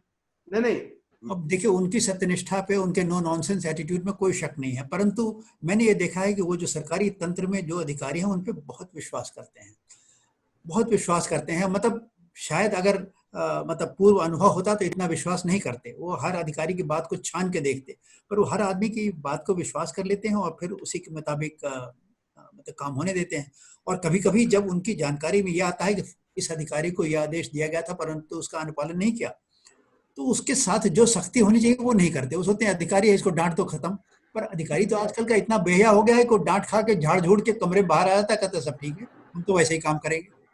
तो ये योगी आदित्यनाथ जी के साथ जो दिक्कत आ रही है कि he is surrounded by all kinds of elements, a whole lot of them are undesirable and they are holding key positions. Sir मैं 2-3 बातें रखता हूं सौरभ जी। जी राजदीप जी, एक तो फटाफट जब समय की कमी है। आज नहीं, योगी आदित्यनाथ की वाहवाही कर रहे हैं कि वो सख्त है लॉ एंड ऑर्डर पर, आप उनको कंपेयर कर रहे हैं एक तरह से पिछली सरकारों से। मायावती पर भी ये को कहा जाता था very tough, law and order पर बहुत सख्त है मायावती जी, ये तब भी कहा जाता था। ऐसा नहीं है कि तब भी पुलिस ट्रांसफर्स नहीं हुआ करते थे, ट्रांसफर पोस्टिंग की इंडस्ट्री तब भी थी, आज भी कहीं ना कहीं है उत्तर प्रदेश में। ये जानिए सिस्टम। राजदीप जी, आप एक बहुत बड़ा पॉलिटिकल इल्जाम लगा रहे हैं जब आप ये कह रहे हैं कि आज भी यूपी में जिलों में तैनाती का पूरा एक गिरोह चल रहा है, आप ये कह रहे हैं? नहीं बिल्कुल। देखिए मायावती का एक किस्सा सुनिएगा आप, मायावती का एक किस्सा सुनिए, अगर टाइम हो तो आपके पास। मायावती का एक किस्सा सुन लीजिए। मतलब देखिए उनको सख्त थी पर उनको विवेक की कमी थी। कैसे, उसका एक उदाहरण देते हैं। बरेली कमिश्नरी में लॉ एंड ऑर्डर की मीटिंग का रिव्यू हो रहा है जी। एसपी, इस एक जिले के एसपी से वो कहते हैं कि भाई कप्तान साहब, आपके जिले में पिछले साल तो, संख्या मेरी गलत हो सकती है पर उदाहरण सही है, पिछले साल तो 12 रेप थे, इस साल 18 रेप हो गए, ऐसा कैसे हो गया? तो कप्तान साहब उठ के खड़े हो गए, बड़े शीपिशली, बड़े दबी हुई जबान में कहते हैं, मैडम अगले साल ऐसा नहीं होगा। और मैडम विश्वास करके चुप हो गई। मतलब उनको संतोष हो गया इस जवाब से। मतलब उनकी पकड़ अपराध स्थिति पे नहीं थी, वो सख्त थी, बड़े मतलब ऐसे ढंग से जिसमें उनको अपराध का सही ज्ञान और उसको नियंत्रण करने के सही तरीके का ज्ञान की जानकारी नहीं थी। नहीं मेरा ये कहना है कि आप जानिए योगी जी ने अपनी एक छवि बनाई, कुछ हद तक जिस तरह से एनकाउंटर्स हुए उनसे उनकी छवि और बढ़ गई है, क्योंकि जनता तरस थी। जनता को लगा कि अगर जैसे आपने कहा इनकी आरती उतारेंगे उसके बजाय इनको गोली मार दे। लेकिन सिस्टम किस तरह से, आप अगर देखें जो लिस्ट बनी है, कितने वायलेशंस हुए हैं, जिस तरह से ये एनकाउंटर्स हुए हैं, क्या कानूनी प्रक्रिया उसमें फॉलो हुई है, इस पर सवाल है। योगी जी पर खुद सवाल उठेंगे कि जिस जहां से योगी जी आए हैं, क्या योगी जी पर आरोप नहीं लगे थे जब वो मुख्यमंत्री नहीं थे? उन पर भी चार्जेस हुआ करते थे, सीरियस गंभीर आरोप लगते थे राइटिंग वगैरह का। तो देखिए वो किसी सिस्टम एंटी एस्टेब्लिशमेंट व्यक्ति नहीं है जो सिस्टम बदलने को आए हैं। उन्होंने सिस्टम पर अपना काबू किया है। ये अपने आप में आप कह सकते हैं एक शक्ति दिखाई है जो उनकी एक तरह से उपलब्धि है। लेकिन शक्ति दिखाना, सिस्टम पर काबू लाना, जो मैं कह रहा हूं मायावती जी ने भी कुछ हद तक किया था, वो अपनी जगह है। सिस्टम को बदलना, सिस्टम को ट्रांसफॉर्म करना, ये अपनी जगह है। और उसके लिए आपको एक ऐसा व्यक्ति लगेगा जो मुझे लगता है सिस्टम को वाकई रिफॉर्म करना चाहता है, केवल अपनी छवि बढ़ाने की नहीं कि सौरभ जी आज आकर मेरी वाहवाही करें। और केवल कि मैंने इतने क्रिमिनल्स को मारा है, किस तरह से, कानून में कितना आपका विश्वास है, किसने कैसे मारा है, क्या वाकई पुलिस ट्रांसफर इंडस्ट्री खत्म हो गई है उत्तर प्रदेश में? आप मुझे आज कह रहे हैं सौरभ जी और प्रकाश जी कि उत्तर प्रदेश में ट्रांसफर पोस्टिंग की इंडस्ट्री खत्म हो गई है। मैं राजदीप जी सिर्फ आपसे पॉइंट आउट करके ये पूछ रहा था कि आपने एक बहुत स्पेसिफिक बात कही है। मुझे एक रिटायर्ड अधिकारी ने कहा, Rajdeep ji, Rome is not built in a day. Rome को एक दिन में आप नहीं कर सकते। अगर योगी जी प्रयास भी करें, इसके लिए कई साल लगेंगे पुलिस यंत्रणा को बदलने। और पॉलिटिकल योगी जी के इर्द गिर्द केवल एक व्यक्ति नहीं है। उत्तर प्रदेश इतना बड़ा राज्य है। आप जो कह रहे हैं, प्रकाश जी ने भी उसका जिक्र किया, लेकिन मैं आपको बता रहा हूं क्योंकि मेरे भी कई मित्र हैं जो वहां पर सर्विस में हैं, IAS हैं, IPS हैं, और हमारी लगातार बात होती रहती है, ऐसे दर्जनों की संख्या में है। And I can tell you that कि वो ये बहुत क्लियरली बोलते हैं कि हमें जब जिले में भेजा जाता है तो उसमें किसी भी तरह का इन्वॉल्वमेंट जिसका आप जिक्र कर रहे हैं नहीं होता है। वो मेरिट के आधार पर, मतलब ये हो सकता है कि आपको इस जिले में भेजा जाए या उस जिले में भेजा जाए। थाने पे यार, लोकल थाने पे जो बात हो रही है उत्तर प्रदेश में, किसको किस तरह के थाने में, और वहां कास्ट फैक्टर भी आता है। आप जानिए, आप ये ओवरनाइट नहीं बदल सकते। ये उत्तर प्रदेश है मेरे दोस्त। चलिए, ये लंबी बहस है, हम इस पर फिर लौटेंगे, अभी समय की कमी है। प्रकाश जी, आप इस पूरी बातचीत में जुड़े, इस बातचीत को आपने समृद्ध किया, इसके लिए बहुत बहुत धन्यवाद। और मैं जेन्युइनली ये उम्मीद करता हूं, राजदीप जी कह रहे हैं जनता पर मत छोड़िए, पर मुझे लगता है कि जब जनता ठान लेगी तभी नेताओं पर और संस्थाओं पर भरपूर दबाव बनता है कि अब संस्था बदलिए, आग मूंद कर नहीं रह सकते। Thank you so much sir, thank you. नमस्कार नमस्कार। नेता नगरी की तीसरी सुर्खी जुड़ी है राजीव गांधी और इंदिरा गांधी के नाम पर बने ट्रस्ट से जुड़ी खबर से, जिसकी अध्यक्षता सोनिया गांधी करती हैं, तीनों ही ट्रस्टी, और जिन पर ईडी समेत कई विभागों की जांच शुरू हो गई है। कुछ राजनीतिक इल्जाम लगे कि चीन की एम्बेसी से, चीन से पैसा लिया गया है। भाजपा ने इल्जाम लगाया कि इस पैसे का इस्तेमाल जिस किस्म की स्टडी में हो रहा है वो देश विरोधी है, और उसके बाद सरकार ने ये फैसला किया। और इस फैसले पर विस्तार से बातचीत के हमारे साथ जुड़े हैं इंडियन एक्सप्रेस से जुड़े वरिष्ठ पत्रकार श्यामलाल यादव जी, जिनकी एक पहचान ये भी है कि आरटीआई को लेकर इस देश में यदि किसी पत्रकार ने रिमार्केबल काम किया है, जिसको खोज कर पढ़ा जाना चाहिए, किताब और रखते हैं, तो वो श्यामलाल यादव जी हैं। बहुत बहुत स्वागत है आपका श्यामलाल जी। धन्यवाद सर। क्या है सर ये पूरा मसला? आपने आरटीआई के जरिए बहुत जानकारी भी निकाली। सबसे पहले तो सबसे बड़ा सवाल कि चीन से कितना पैसा लिया है राजीव गांधी चैरिटेबल ट्रस्ट ने? पहले मैं आपको क्लियर कर दूं कि ये इंफॉर्मेशन आरटीआई से नहीं निकाली गई। अच्छा, ये सब कुछ एफसीआरए वेबसाइट, जो एक डेडिकेटेड वेबसाइट है, उस पर अवेलेबल है। वो मैंने निकाली 2006-07 से लेकर के 2019-20 तक, यानी पिछले मार्च 31 तक की इंफॉर्मेशन उस पर अवेलेबल है। और उसमें जो हमें तथ्य पता चले कि 96.8% जो फंड है वो सिर्फ तीन डोनर से आया है, फॉरेन कंट्रीब्यूशन, इन दोनों एनजीओ को, राजीव गांधी फाउंडेशन और राजीव गांधी चैरिटेबल ट्रस्ट। उसमें एक RIST है जो यूएस बेस्ड एनजीओ है, जो हेड करती हैं सतपाल महाराज जी, जो बीजेपी के मिनिस्टर है उत्तराखंड में। उनके भाई वाइफ, उनका नाम है इंदू रावत। दूसरा bill and Melinda Gates foundation है, और तीसरा है PHFI, जो दिल्ली बेस्ड एक थिंक टैंक है, जिसमें ministry of health, central government का भी स्टेक है कुछ। तो ये था। और इसके साथ जो चाइनीज फंड की बात है, वो सिर्फ 2006-07 में 90 लाख रुपए वो चाइनीज एम्बेसी से उसमें कंट्रीब्यूशन दिखाया गया है। और मैंने जो ये किया था, सिर्फ और सिर्फ जो इंफॉर्मेशन डिक्लेयर की गई है, which is in public domain, जिसको आप कोई भी निकाल करके पढ़ सकता है, मैंने सिर्फ वो 13 वर्षों के सारे आंकड़े का एनालिसिस किया था, उनके डिक्लेरेशन का। मैं अपनी तरफ से इसमें कुछ भी नहीं कह रहा हूँ। और उसमें एक चीज और ये समझ में आती है कि यूपीए रिजीम में 2006-07 से लेकर के मार्च 2014 तक सिर्फ 76.12 करोड़ रुपए फॉरेन कंट्रीब्यूशन आया है इन दोनों एनजीओ को, जबकि एनडीए रिजीम में, यानी अप्रैल 2014, थोड़ा सा उसमें एक महीने का गैप है क्योंकि मई के एंड में सरकार बनी थी 2014 में एनडीए की, तब से लेकर के मार्च 2020 तक 250 करोड़ से ज्यादा आए हैं। मींस करीब 3.5 गुना जो कंट्रीब्यूशन आया है। तो बस ये एक फैक्ट था जो हमने उनके डिक्लेरेशन के जरिए सामने रखा था, जो कल हमारे अखबार में छपा था। अच्छा, चलिए इस फैक्ट के क्या पॉलिटिकल निहितार्थ है, इस पर आपके पास लौटेंगे। राजदीप सरदेसाई जी, राजनीतिक पार्टी की मुखिया कुछ चैरिटेबल ट्रस्ट की भी मुखिया है, और वो चैरिटेबल ट्रस्ट कई प्रतिष्ठित संस्थानों से और कई एम्बेसीज से पैसा लेते हैं। आपको लगता है कि इसके पीछे किसी भी किस्म की कोई भी पॉलिटिकल मैन्यूवरिंग या पॉलिटिकल प्रेशर नहीं है? चाइना को या दूसरे संस्थानों को क्या स्वार्थ है पैसा देने में? कुछ और एम्बेसीज का भी नाम है उसमें। देखिए सौरभ जी, आप एक जानिए कि अगर कोई भी सरकार हो, उनसे जुड़े जो फाउंडेशन होते हैं या ट्रस्ट होते हैं, जब वो सरकार में होते हैं तो उद्योगपति हो या कोई भी इस तरह की एम्बेसी हो, वो उन ट्रस्ट में अपना पैसा डालना चाहती है ताकि उसमें कहीं ना कहीं वो उसका शायद फायदा उठा सके। लेकिन इस समय आप ये नहीं कह सकते कि चीन एम्बेसी ने 90 लाख डालकर एक ब्राइब दी है। ये 90 लाख कोई अमाउंट है क्या?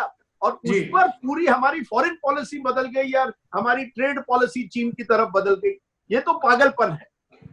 आपकी बात सही है कि कॉन्फ्लिक्ट ऑफ इंटरेस्ट हो सकता है कि आप यूपीए के चेयरपर्सन हैं, आप किसी ट्रस्ट के चेयरपर्सन हैं, यूपीए की सरकार है, कोई उद्योगपति हो, कोई एम्बेसी हो, आपके उस ट्रस्ट में पैसा डालती है तो सवाल जरूर उठ सकते हैं जी। इसमें कोई ये कॉन्फ्लिक्ट ऑफ इंटरेस्ट का प्रोप्राइटी का सवाल हो सकता है और ये प्रोप्राइटी का सवाल कई तरीके से हो सकते हैं, जिसमें एक है कि आप जब अध्यक्षा हैं, चेयरपर्सन है किसी किसी सरकार की और ट्रस्ट में भी शामिल है, ट्रस्टीज में मनमोहन सिंह जो प्रधानमंत्री है, चिदम्बरम जी जो वित्त मंत्री है, वो सब उस ट्रस्ट में शामिल है, तो उस ट्रस्ट को जो पैसा आता है वो कभी ना कभी आप सवाल पूछ सकते हैं। जैसे prime minister national relief fund ने कुछ पैसे दिए थे राजीव गांधी फंड को, अब ये पता चला है कि वो फंड दिए गए अंडमान और निकोबार आइलैंड में 20 लाख वहां सुनामी रिलीफ फंड के लिए। अब सुनामी रिलीफ फंड के लिए पैसा देना कोई गलत बात नहीं है, लेकिन सवाल ये उठ सकते हैं कि बाकी संस्थाओं को क्यों नहीं मिलते, केवल एक संस्था को क्यों देते। और जैसा अभी आपको श्यामलाल जी ने बताया कि 3 गुना ज्यादा पैसे 2014 से आए हैं, तो और ये सब पब्लिक डोमेन में है, ये कोई ऐसा नहीं है कि कहीं छुपाया है, ये अपने डॉक्यूमेंट्स में है। मुझे लगता है ये केवल ध्यान भटकाने के लिए है मेरे दोस्त। You think it's political vendetta? हाँ? You think it's political vendetta only? Vendetta मैंने वर्ड यूज नहीं किया, डिस्ट्रैक्शन। वेंडेटा का सवाल नहीं है, डिस्ट्रैक्शन है। आज सबसे बड़ी चीजें क्या है देश के सामने? कोरोना, आर्थिक समस्या, चीन। ऐसे समय एक ऐसा मुद्दा ले आओ जहां गांधी परिवार को आप टारगेट कर सकते हो। मैंने तो एक नई बात कहता हूं आजकल सौरभ, कि मुझे लगता है मोदी सरकार को गांधी परिवार की ज्यादा जरूरत है बगैर कांग्रेस की। हर दिन कोई नई बात, या तो जवाहरलाल नेहरू या फिर इंदिरा गांधी छोड़कर बाकी सब पर आप इल्जाम कुछ ना कुछ लगाते, ताकि आप लोगों का ध्यान भटका सके। आप आरजीएफ पर कार्रवाई करनी चाहिए। मैं पूछता हूं अब क्यों हो रहा है? आपकी सरकार 2014 से है, ये फंडिंग एफसीआरए की जो है 90 लाख कोई, अब ये तो it is a declared amount, ये उस पेपर पे है, कागजात पर है, 90 लाख चीन एम्बेसी ने दिए। अब आप 2020 पे क्यों सवाल उठा रहे हैं? प्रोप्राइटी का सवाल जरूर उठाइए कि क्या ये सही है कि जब आप किसी यूपीए के चेयरपर्सन है, मुझे लगता है उन्होंने ट्रस्ट से फिर रिजाइन करना चाहिए था उस समय, क्योंकि अगर आप दोनों पद पर रहते हैं तो सवाल जरूर उठेंगे। लेकिन इस समय कहना कि ये इलीगल है, इंटर मिनिस्टेरियल टीम, एक हवा बनानी है जिससे आप जैसे पत्रकार डिस्ट्रैक्ट हो सके, नेता नगरी पर इस पर बड़ी बहस कर सके, ताकि कोरोना, चीन, आर्थिक मुद्दों पर हम बहस ना करें। ये है मेरे दोस्त, ये नेता नगरी है, ये नेता नगरी की नेतागिरी है, और क्या। इसीलिए तो राजदीप जी सब दंड-फंद डिस्कस किए जाने जरूरी हैं। टाइम को लेकर बहस हो सकती है, लेकिन जैसा आपने खुद कहा कि प्रोप्राइटी का मामला। श्यामलाल जी, मैं एक पत्रकार के तौर पर, आपको दशकों का अनुभव है, आपसे जानना चाहता हूं कि ये जो पॉलिटिशियंस हैं जो सत्ता में होते हैं, ये कन्फ्लिक्ट ऑफ इंटरेस्ट के सवाल को कैसे देखते हैं? इनको समझ में नहीं आता ये चीज की देर सवेर जनता के सामने चीजें आएंगी और इनका नैतिक बल फिर कहाँ रह जाएगा? देखिए, जब तक कोई कंट्रोवर्सी नहीं होती है तब तक वो इसको प्रायः छुपाते भी हैं।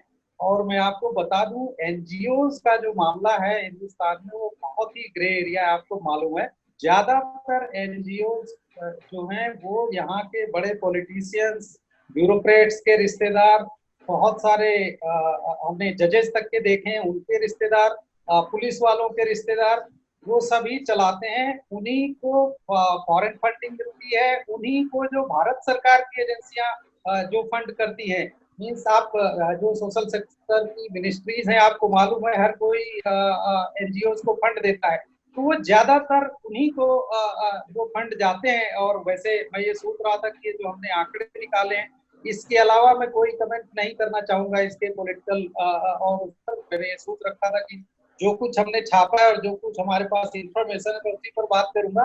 तो मुझे लगता है कि ये जो एनजीओज का मामला है, इसको बहुत ब्रॉड नजरिए से देखना चाहिए और सबको मिलकर के विचार करना चाहिए कि ऐसा क्यों होता है कि कोई भी सक्सेसफुल एनजीओ होने के लिए आपको किसी बड़े पॉलिटिशियन की छत्र छाया में ही चलाना जरूरी होता है या बड़े ब्यूरोक्रेट की छत्र छाया में चलाना जरूरी होता है। अब आप ये देखिए, मैं इनके काम की क्वालिटी पर नहीं जा रहा हूँ।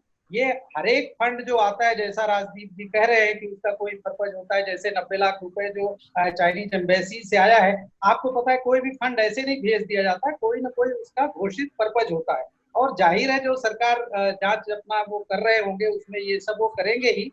लेकिन ये सवाल खड़ा होता है कि जो ये फॉरेन फंडिंग है, अब ये 3 संस्थाएं जो है देने वाली, RIST जिसको रूरल इंडिया सपोर्टिंग ट्रस्ट है, जो यूएस में बनाई गई है संस्था, और जिसकी कर्ता धर्ता है, आपको बताया वो इंदू रावत जी है, जो सतपाल जी महाराज जी की भाभी है। सतपाल जी महाराज 2014 के लोकसभा चुनाव के टाइम बीजेपी ज्वाइन कर दी, भाजपा में आ गए हैं। हाँ, कांग्रेस छोड़ी थी उन्होंने 2014 लोकसभा चुनाव के दौरान, और उसके बाद से भी यहाँ फंडिंग तो चलती रही लगातार। और 187.84 करोड़, मतलब आधे से ज्यादा जो फंडिंग हुई है इस दौरान 13 वर्षों में राजीव गांधी फाउंडेशन और चैरिटेबल ट्रस्ट को, वो सिर्फ और सिर्फ इस एक संस्था के जरिए हुई है। फिर आपको बताएं, ये जो गेट्स फाउंडेशन का जो डायरेक्ट आया है, अब PHFI जो है वो इंडियन ऑर्गेनाइजेशन है, लेकिन FCRA रूल है कि अगर आपने किसी सेकेंडरी सोर्स से फॉरेन फंड लिया है तो वो भी डिक्लेयर करना पड़ता है। अब ये जो मैंने उस समय पता किया तो पता चला PHFI को भी ये गेट्स फाउंडेशन से ही पैसा मिला था, जो उन्होंने राजीव गांधी चैरिटेबल ट्रस्ट को ट्रांसफर कर दिया। तो मुझे लगता है अब ये इस एक प्रकरण की कैसे जांच हो रही है, क्या इसमें कोई पॉलिटिकल वजहों से हो रही है, इस पर मैं टिप्पणी नहीं कर रहा, लेकिन मुझे लगता है कि जो NGO सेक्टर है पूरा, उस पर अच्छी तरह से एक बार बहुत विचार विमर्श और छानबीन की जरूरत है। सौरभ, मैं एक बात करना चाहता हूँ। मैं किसी एक NGO को सपोर्ट करता हूँ। जानिए, फंड लाना बहुत मुश्किल है। आप जितना भी अच्छा काम करें, जब तक आपके कनेक्शन नहीं है, और इसमें नैतिकता आती है। सवाल ये है, ये नैतिकता का जरूर सवाल है कि जब आप किसी सरकार में है और किसी ट्रस्ट में है, आप चीन एम्बेसी से क्यों लेते हैं पैसा? क्योंकि फिर लोगों के मन में आ सकते ये जो आशंका है कि कहीं ना कहीं वो इन्फ्लुएंस पॉलिसी कर रही है, क्योंकि ये जितने भी NGOs है, खास करके दिल्ली में जो है, उनके जो कर्ता धर्ता है, उनको कहीं ना कहीं उनके राजनीतिक संबंध है। मेरा कहना है, आप इन मुद्दों पर जरूर बहस कीजिए और इस पर होनी चाहिए नैतिकता। आज की तारीख में इंडिया फाउंडेशन जो है, जब भाजपा की सरकार है, अभिषेक मनु सिंघवी कांग्रेस के प्रवक्ता, उन्होंने इन्हीं संस्थानों के नाम गिनाए कि Vivekananda foundation, India foundation, RSS की जांच क्यों नहीं करवाते? 5% भी जांच करवा लें। देखिए, मैं उसमें, वो तो कांग्रेस बीजेपी की लड़ाई होगी, आपका फाउंडेशन, मेरा उससे कुछ लेना देना। ये हकीकत है दिल्ली में कि जब किसी की सरकार बनती है तो ट्रस्ट और फाउंडेशन जो उस सरकार के लोगों, व्यक्तियों से जुड़े हुए हैं, उनको ज्यादा फंडिंग मिलती है, वो भी सरकारी संस्थाओं से। ये सवाल है। और इंटरनेशनल फंडिंग मिलती है, और हम जिन संस्था जो वाकई अच्छा काम कर रहे हैं, उनको कई को बहुत मुश्किल होती है पैसा इकट्ठा करने। और आजकल यही तो ये प्रॉब्लम है। ये एक NGO, हमने इश्यूज मिक्स ना करें, इसे करप्शन से जुड़ा हुआ कांग्रेस वर्सेस बीजेपी इसमें ना पड़े। ये संस्थाओं का नैतिकता का पूरा सवाल इस पर उठाना चाहिए, बगैर इसे कांग्रेस वर्सेस बीजेपी करे। इस चर्चा से मुझे 2-3 बिंदु समझ में आ रहे हैं। दर्शक चाहे तो कमेंट बॉक्स में और जोड़ सकते हैं। पहली चीज ये समझ में आ रही है कि बीजेपी का गेम प्लान ये है, कई राजनीतिक टिप्पणीकारों इंक्लूडिंग राजदीप सरदेसाई के मुताबिक, कि डाइवर्ट करने के लिए कि कांग्रेस और खासतौर पर राहुल गांधी जिस नैतिक बल के आधार पर मोदी सरकार की चाइना पॉलिसी को क्वेश्चन कर रहे हैं, उसको कमजोर करने की जरूरत है कि उनसे सवाल पूछे जाएं, उनको ही डिस्क्रेडिट किया जाए, और उसके लिए वो 90 लाख के फंड का जिक्र किया जा रहा है एक पॉलिटिकल वेपन के तौर पर। That is point number 1। Point number 2, timing कैसी भी हो, लेकिन कोई भी चीज, कोई भी व्यक्ति, कोई भी संस्था कभी भी जांच के दायरे से बाहर नहीं जा सकते। और ये एक मौका है, क्योंकि बीजेपी ने कुछ किया या एनडीए सरकार ने कुछ किया, फिर कांग्रेस ने पलटवार किया। ये एक मौका है जिसमें हम राज्यों के लिए और केंद्र के लिए एक गाइडलाइंस बना सकते हैं, ताकि भविष्य में, जैसा श्यामलाल जी ने जिक्र किया, ये नेक्सस ना बने। रिटायर्ड ब्यूरोक्रेट, पॉलिटिशियंस अपने NGOs में फंड को फनल कर रहे हैं, डाइवर्ट कर रहे हैं, और जो फेवरेटिज्म है उसकी पूरी बात चल रही है। श्यामलाल जी, आप इस पूरी बातचीत में जुड़े, इसके लिए बहुत बहुत शुक्रिया। सौरभ, आपने अभी 3 या 4 पॉइंट्स किया, इसमें एक और मैं जोड़ूंगा जी। कि हमारे नेता इन ट्रस्ट को अपने पर्सनल प्रॉपर्टी ना माने। राजीव गांधी ट्रस्ट को गांधी परिवार या कांग्रेस पार्टी अगर अपने पर्सनल प्रॉपर्टी मानने लगी और फिर आप पब्लिक लाइफ में हैं तो आप पर सवाल उठेंगे, और मानने ही लगी है, इसीलिए सवाल उठ रहे हैं। और ये मुझे लगता है इसकी कमजोरी है, और इसका पूरा फायदा बीजेपी उठा रही है, क्योंकि वो जानती है कि पब्लिक में एक ओपिनियन बन गई है कि गांधी परिवार जो है ये अपने आप को एक ये विरासत समझता है और इसको कंट्रोल कर रहा है। लेकिन ये भी जानिए कि राजीव गांधी ट्रस्ट ने कुछ बड़े अच्छे काम भी किए हैं, कुछ बड़े चैरिटेबल और फिलेंथ्रोपिक काम किए हैं, तो वी मस्ट ये भी देखना पड़ेगा कि वाकई ट्रस्ट कर क्या रही है। अगर राजदीप जी, क्या सरकार से बाहर रहते हुए कुछ अच्छे और बड़े काम किए हैं? क्योंकि जब आप सरकार में हैं तब सरकार वो अच्छे और बड़े काम करने के लिए है। सरकार के संरक्षण में या सरकार के शीर्ष पर बैठे लोगों के संरक्षण में चलने वाले ट्रस्ट नहीं। नहीं, देखिए ऐसा है, अगर ट्रस्ट के जरिए आप कुछ अच्छे काम कर पाए तो इसमें क्या आपत्ति है? आप अपने power, nobody is questioning that, nobody is questioning that. मैं कह रहा हूं, आप इसीलिए मैंने कहा नैतिकता का सवाल है कि हाँ। क्योंकि आप सरकार में बैठे हुए हैं, ये फंडिंग जो आपके ट्रस्ट के लिए आ रही है वो उस वजह से आ रही है क्या कि क्योंकि जी, आप power बिल्कुल में हैं? बिल्कुल, जैसे ये अहम सवाल कई है। एनजीओस इस देश में, कई एनजीओस है सौरभ भाई जो अच्छा काम कर रहे हैं। बिल्कुल, मैं खुद जुड़ा हूं राजदीप जी। इस देश में शिक्षा के क्षेत्र में आदिवासी बच्चों, महिलाओं के लिए कई एनजीओस काम कर रहे हैं। मैं खुद कई ऐसे उनसे जुड़ा हूं, तो मैं आपकी इस बात से ताकीद करता हूं। लेकिन जब मैं जुड़ता हूं तो जुड़ने से पहले मैं ये भी इंश्योर करता हूं कि वो एनजीओ जिस घोषित मकसद से चल रहे हैं वो मकसद पूरा हो रहा है कि नहीं, किसी की ब्लैक मनी, किसी की व्हाइट मनी, इन सब के लिए तो इस्तेमाल नहीं हो रहा है। ये आप सावधानियां बरतते हैं ना? बिल्कुल। तो इस पर अगर इन्वेस्टिगेशन के जरिए अगर आप प्रूव कर पाए, प्रॉब्लम क्या हो रहा है आज के समाज में, डिबेट ऐसा होता है सौरभ कि पहले आप आरोप लगाते हैं, और वो भी बीजेपी के अध्यक्ष, यानी आप लोगों को कटघरे में रखते हैं बगैर इन्वेस्टिगेशन के, और फिर वो इन्वेस्टिगेशन कहा जाता है कौन जाने। अब 2 साल बाद क्या राजीव गांधी फाउंडेशन का ये जो इंटर मिनिस्टेरियल इन्वेस्टिगेशन है उसकी वाकई कार्रवाई के पेपर जनता के सामने आने हैं, कौन जाने क्या होगा? मुश्किल लगता है। कौन जाने। रॉबर्ट वाड्रा की जांच किसी नतीजे पर अब तक नहीं पहुंच पाई है। यही तो दुखद बात है। रॉबर्ट वाड्रा अगर दोषी है तो उनको सख्त सजा मिलेगी। नहीं, मेरा कहना है टाइम बाउंड करिए, जांच करिए, जनता के सामने अंतहीन खींचते रहते हैं। बिल्कुल। चलिए जांच से बढ़ते हैं अगली सुर्खी की तरफ, जो जुड़ी है केरल से। केरल की लेफ्ट सरकार, विजयन सरकार पर गंभीर सवाल उठे हैं। मुख्यमंत्री को अपने प्रिंसिपल सेक्रेटरी को उनके पद से हटाना पड़ा है। एक बड़े गोल्ड स्कैम का खुलासा हुआ है।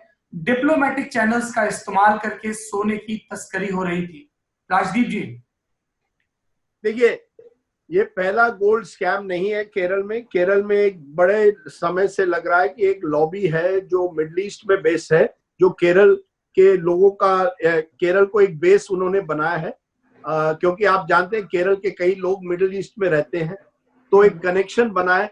यूएई का काउंसिलेट है तिरुवनंतपुरम में, उसी डिप्लोमेटिक बैग से जो दूतावास है जहां से वो सामान आता है, उसी में ये गोल्ड, ये सोना पाया गया। यानी कहीं ना कहीं ये ऑर्गेनाइज क्रिमिनल रैकेट था। ये कहीं ना कहीं क्रिमिनल रैकेट था। अब जो ब्यूरोक्रेसी के संरक्षण में चल रहा था मुख्यमंत्री के नीचे।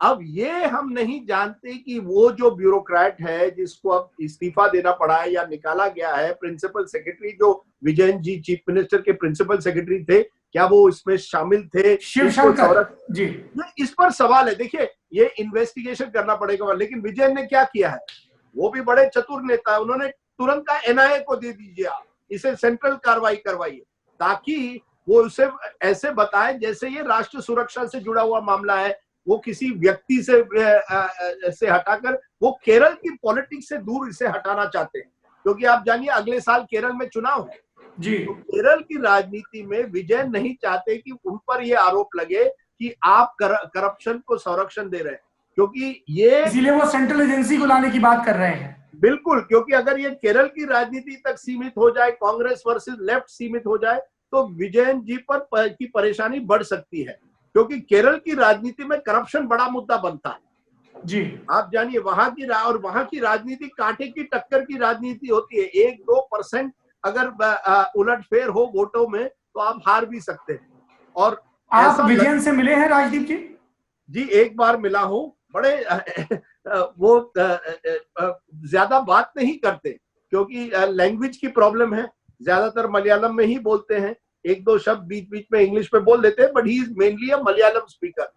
और बड़े हम उस फंक्शन में हमने उनको 11 बजे का टाइम दिया था और वो पहुंचे 11:15, लेकिन क्योंकि पहले स्पीकर थोड़े लेट आ गए थे, उनका भाषण थोड़ा डिले हो गया, 11:30 तक वो निकल गए। उन्होंने कहा मैं नहीं रहूंगा यहाँ, वहां से निकल गए। देखिए वहां उनकी भी इमेज है एक स्ट्रॉन्गमैन नेता की, एक बाहुबली नहीं थे, लेकिन जिसे कहेंगे बहुत ही कठोर व्यक्ति जो डिसिप्लिन्ड बहुत है। और उन्हें मिनी मोदी भी कहा जाता है, ये भी जानिए। केरल के पत्रकार कहते हैं वो तो हमारे मिनी मोदी है, वो भी प्रेस से ज्यादा बात नहीं करते। प्रेस से उनका बर्ताव जिस तरह से हुआ है कुछ सालों से, वो उस पर भी सवाल है। एक डिक्टेटोरियल टेंडेंसी उनमें भी है और इसलिए उन पर भी सवाल उठता है विजयन जी पर। और सवाल मतलब कैसी टेंडेंसी है, ये तो सबसे अच्छा सीताराम येचुरी बता सकते हैं, जिनकी बिल्कुल एंट्री केरला लॉबी ने ब्लॉक कर दिया। बिल्कुल। और देखिए केरल लॉबी में वो अब नंबर 1 नेता बन गए हैं और वो चाहते हैं देखिए केरल की राजनीति की विशेषता क्या है, हर 5 साल सरकार बदलती है और 50 साल से ये परंपरा है। क्या विजयन वो पहले मुख्यमंत्री बन सकते हैं जो इस परंपरा को तोड़ सकते हैं? और कोरोना के बाद जिस तरह से केरल ने हैंडल किया, उसके पहले निपा जो वायरस हुआ था, जो बाढ़ वहां आई थी, जिस तरह से इन सब चीजों को उन्होंने हैंडल किया था, उनकी प्रतिष्ठा, उनकी इमेज ऊपर गई थी। अब देखना है किसी एक गोल्ड स्मगलिंग रैकेट से क्या कितनी चोट उनको पहुंचती है, इस पर सवाल है। इस समय ये कहना गलत होगा कि मुख्यमंत्री को मालूम था क्या हो रहा है और किसी ब्यूरोक्रेट को मालूम था क्या हो रहा है। ये जो लड़की है स्वप्ना सुरेश, जिसे मास्टरमाइंड माना जाता है, और केरल में मैं देखता हूँ कई महिलाएं इस तरह के स्कैम में पकड़ी जाती है। सोलर स्कैम में बिल्कुल था जी। 7 साल पहले जब उमन चंडी वहां मुख्यमंत्री थे, तब सोलर स्कैम में भी इसी तरह से एक महिला पर आरोप हुआ था। अब भी एक माना जाता है एक मास्टरमाइंड एक महिला है और उसकी क्रिमिनल ट्रैक रिकॉर्ड भी है। तो प्रिंसिपल सेक्रेटरी ने उसकी सिफारिश की थी, प्रिंसिपल सेक्रेटरी ने उसकी सिफारिश और की थी। केरल सरकार ने उसको नियुक्ति देते समय उसके क्रिमिनल बैकग्राउंड की जांच नहीं की थी। इन सब बिल्कुल सवाल उठेंगे तो सरकार और उस व्यक्ति पर, प्रिंसिपल सेक्रेटरी पर जरूर सवाल उठेंगे। और क्योंकि वो चीफ मिनिस्टर के कार्यालय में थे, इसलिए मुख्यमंत्री में पर उठ रहे। ये चुनावी साल है केरल में, तो ये आरोप लगाना स्वाभाविक है। लेकिन आप जानिए विजयन जिस तरह से अपनी डोमिनेंस केरला की पॉलिटिक्स में इस समय कर रहे हैं, उनको हराना आसान नहीं होगा, आसान नहीं है इस बार। बीजेपी की क्या संभावनाएं लगती हैं आपको? सर बीजेपी ने बहुत कोशिश की है केरल में, लेकिन आपने देखा है कि उनकी वोट संख्या बढ़ी है, लेकिन सीट में बदलना मुश्किल है। केरल की जो 2 पार्टी सिस्टम है, 2 alliance system, left democratic front और यूनाइटेड डेमोक्रेटिक फ्रंट, इससे बाहर हटना मुश्किल है क्योंकि उनकी ग्राउंड लेवल सपोर्ट है। राजदीप जी, वेस्ट बंगाल में भी यही था। बिल्कुल, लेकिन सर बंगाल और केरल में एक फर्क है, वहां की जो पार्टियां हैं उनका जो ग्रिप लोकल लेवल पर है, जिस तरह से संस्थाओं पर है पूरे। देखिए बंगाल में 1 पार्टी थी एक समय में, लेफ्ट, उसके बाद और एक 1 पार्टी आई, तृणमूल, यानी विपक्ष की जगह थी, विपक्ष के लिए जगह थी। जैसे लेफ्ट पार्टियां कमजोर होती गई बंगाल में, विपक्ष के लिए जगह बनी और बीजेपी ने वो जगह संभाली।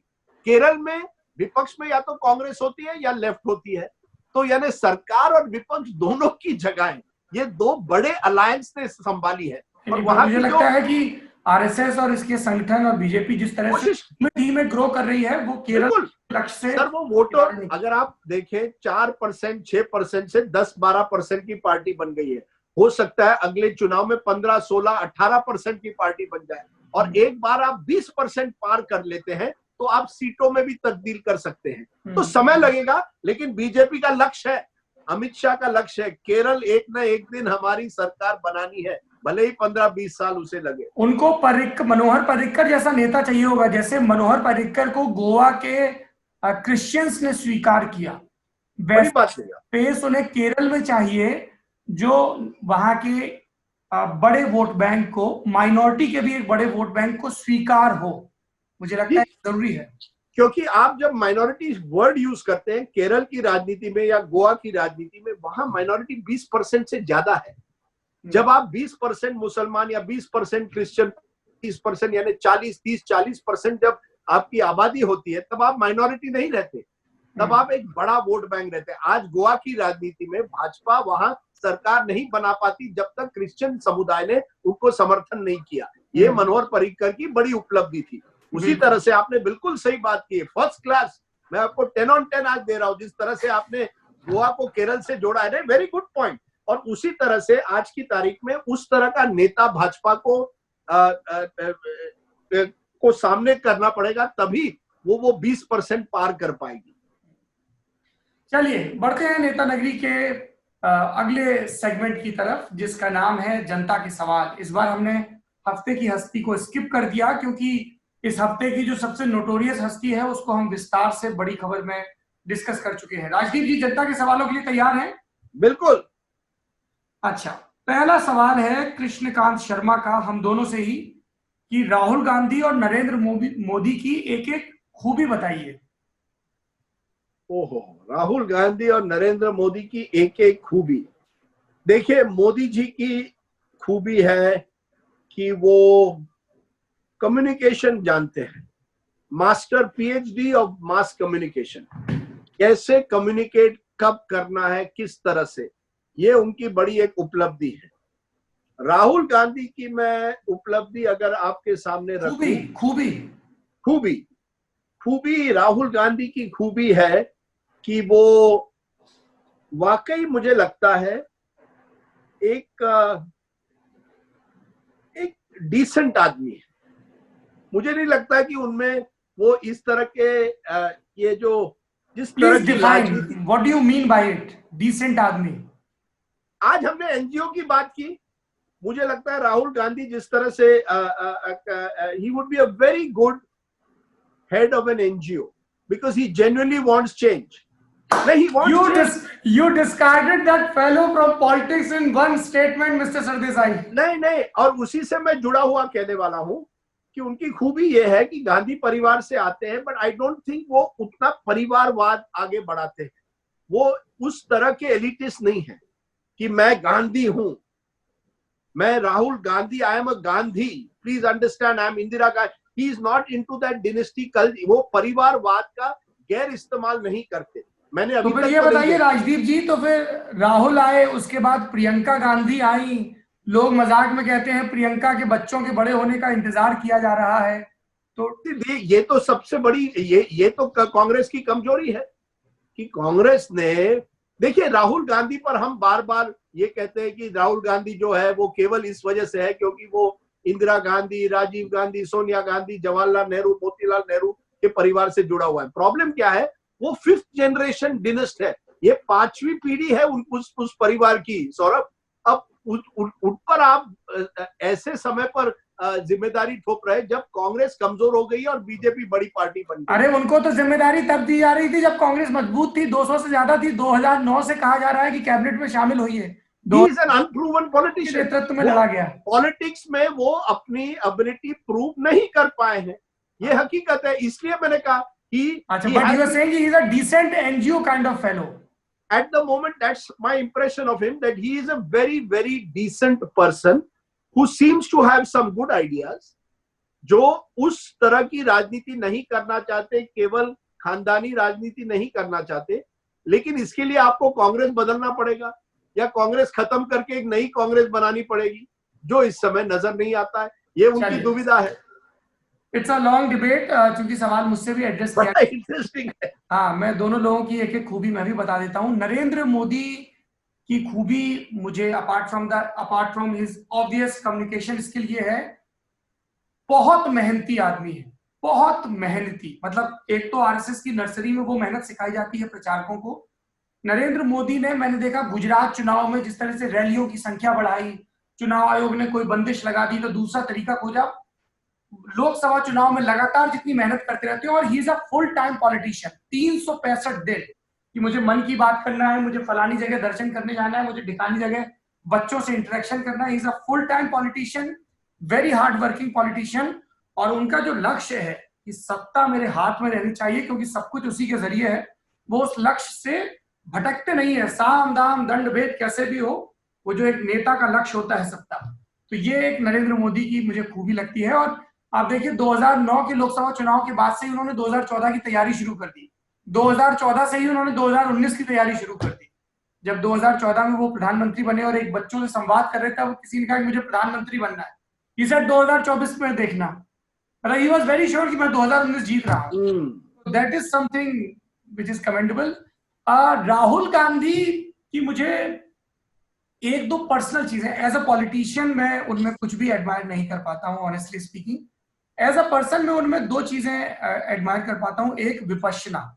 आई एम बिट बायस्ड। मुझे लगता है कि जो भी लोग आयुर्वेद प्रैक्टिस करते हैं या योग या ध्यान की अलग अलग चीजें प्रैक्टिस करते हैं, वो थोड़े से उन्होंने इस चीज को समझ लिया कि ये बड़ी कमाल की चीजें हैं। And Rahul keep doing Vipassana. It's ये सांस लेने की एक पद्धति है, बड़ी कमाल की भारतीय पद्धति है, जिसको गोयलिका जी वापस लेकर आए, बुद्धिज्म की स्ट्रीम से जुड़ी हुई। और मेरे लक्ष्यों में से एक है कि मुझे विपश्यना करना है, 10 दिन तक एक भी शब्द आपके मुंह से नहीं निकलना चाहिए। और दूसरी चीज, फिजिकली काफी एक्टिव हैं, दौड़ते वौड़ते हैं, डीप वाटर डाइविंग करते हैं, फुटबॉल वगैरह खेलते हैं, विच इज गुड। लेकिन as a politician, I mean, so far I haven't found anything worth mentioning. चलिए, आपने वो आईटी सेल, दोनों पार्टी के आईटी सेल को एक अच्छा आज एक दे दिया, एडिटेड साउंड बाइट चलाएंगे आपके आप? सर देखिए, आईटी सेल क्या है? नहीं, आईटी सेल का क्या है कि वो कुछ ना कुछ अपनी जैसे भाजपा नेता नगरी करते हैं, अपने मुद्दे की चीजें निकाल लेते हैं और अपने अपने नैरेटिव में फिट कर लेते हैं। बिल्कुल। नेता नगरी को जितनी बारीकी से वो देखते हैं, मैं तो आश्चर्य रहता हूं। लेकिन आपकी बात से मैं सहमत हूं। मैं भी थोड़ा देखता हूं कि ये आगे रखते हैं क्या नहीं। मोदी जी कर्मठ है, इसमें कोई दो राय नहीं है।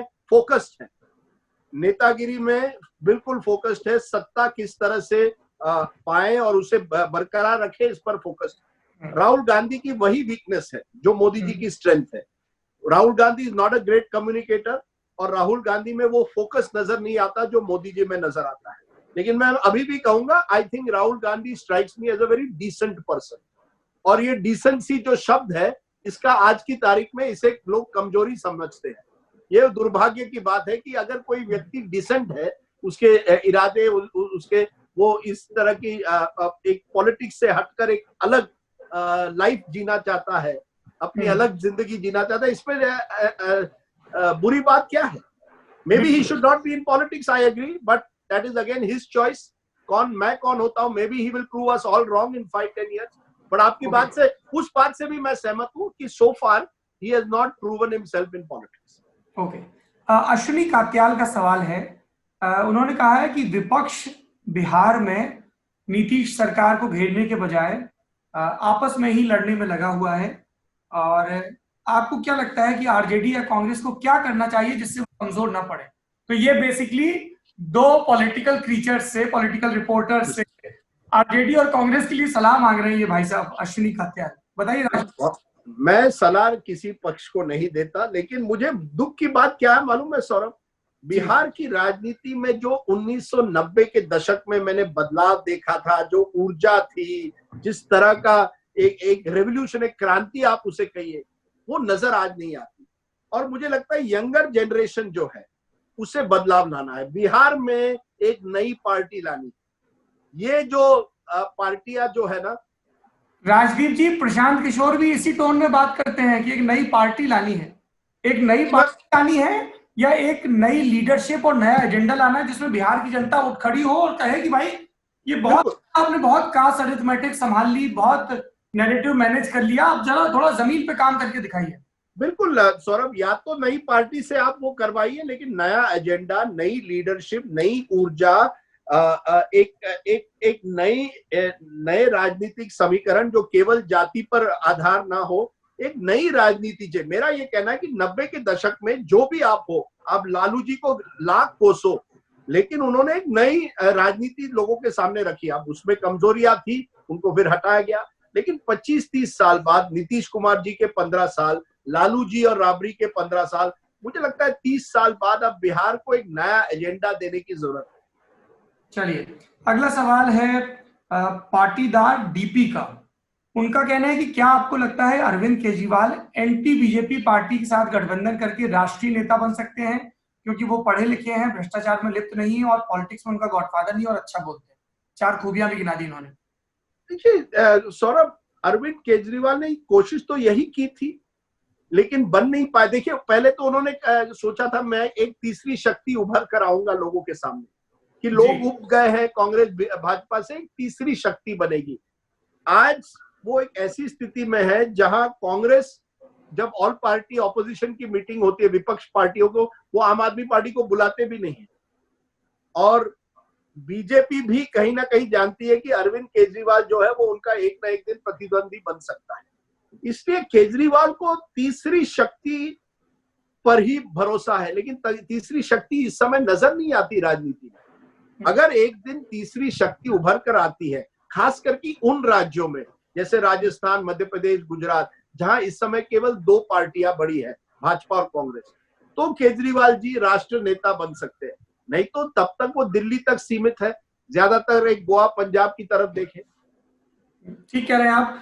तीसरी शक्ति, तीसरा विकल्प इंडिया की पॉलिटिक्स में बड़ी खूबसूरती से गढ़ा गया एक टर्म है जो कि मिथ है, क्योंकि ये जो तीसरी कथित शक्तियां जब कभी पावर में आई भी हैं, चाहे वो 77 हो, चाहे 89 हो, चाहे 96 हो, तो वो हमेशा लंगड़ी सरकार ही रही है।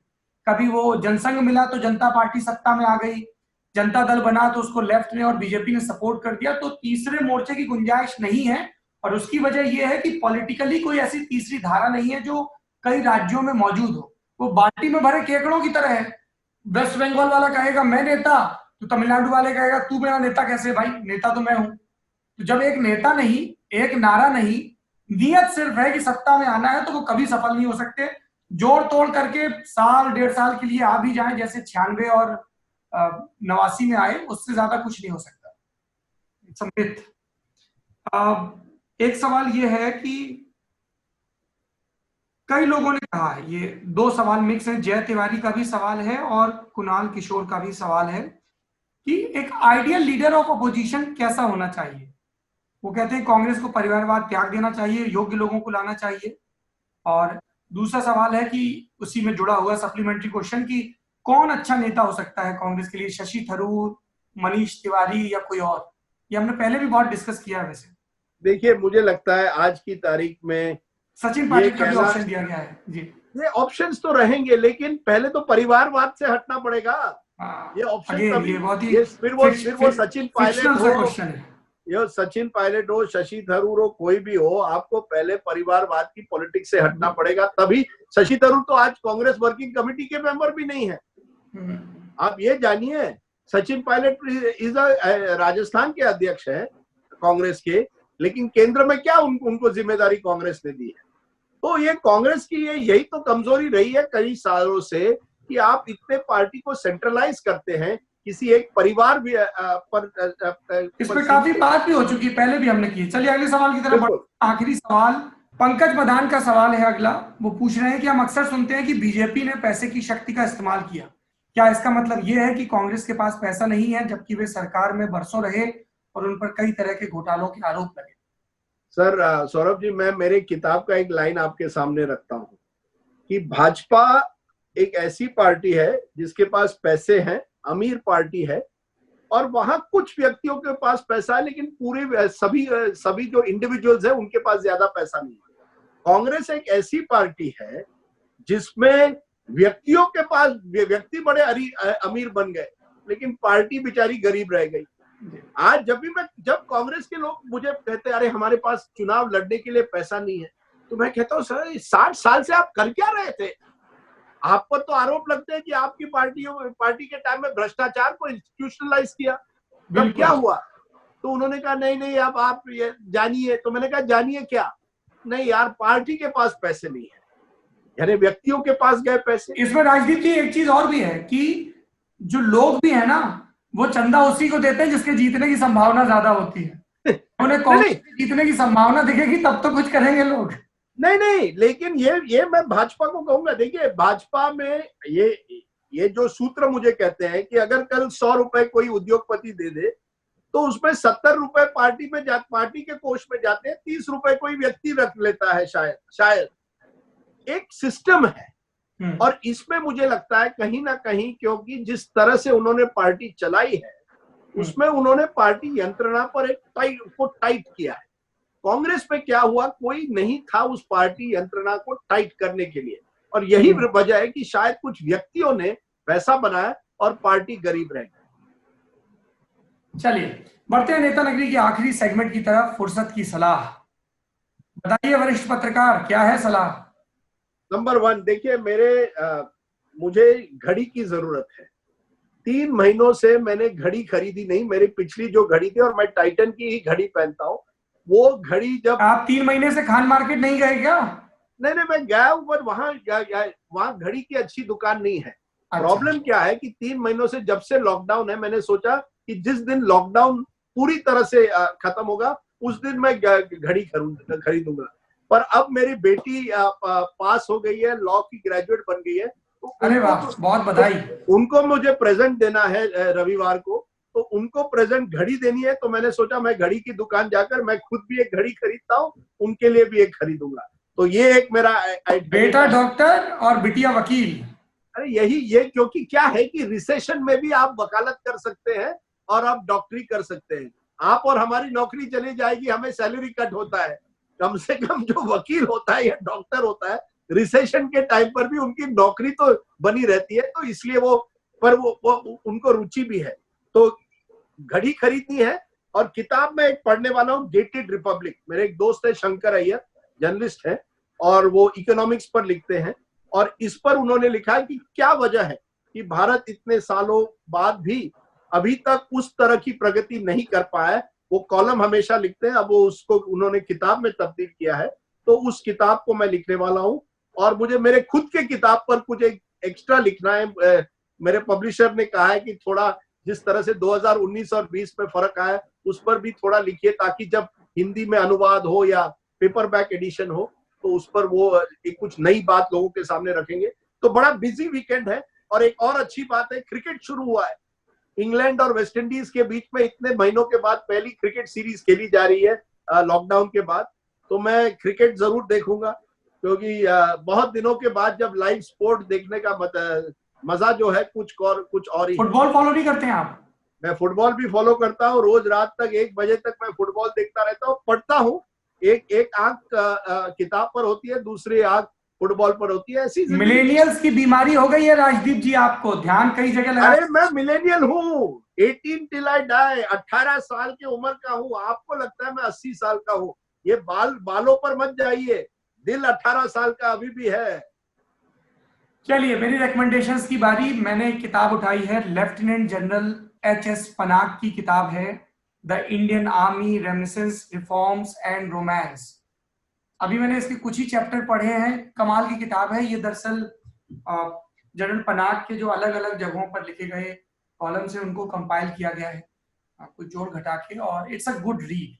And as a army commander I have great respect for that fellow. उन्होंने जहां जहां पे सर्व किया है, जिन्हें बहुत अच्छे व्यक्ति है। हाँ, मतलब आजकल बहुत सारे लोगों को वो पसंद नहीं आते क्योंकि सख्त सवाल पूछते हैं, पर हमेशा याद रखिए कि आपके दौर में जो लोकप्रिय होने के लालच से इतर मुश्किल और जरूरी सवाल पूछ रहा है, आगे आने वाली पीढ़ियां उसकी शुक्रगुजार होती है, क्योंकि उस फ्लो में तो सब लोग बह जाते हैं। तो ये इनकी किताब है जो मैं पढ़ रहा हूँ।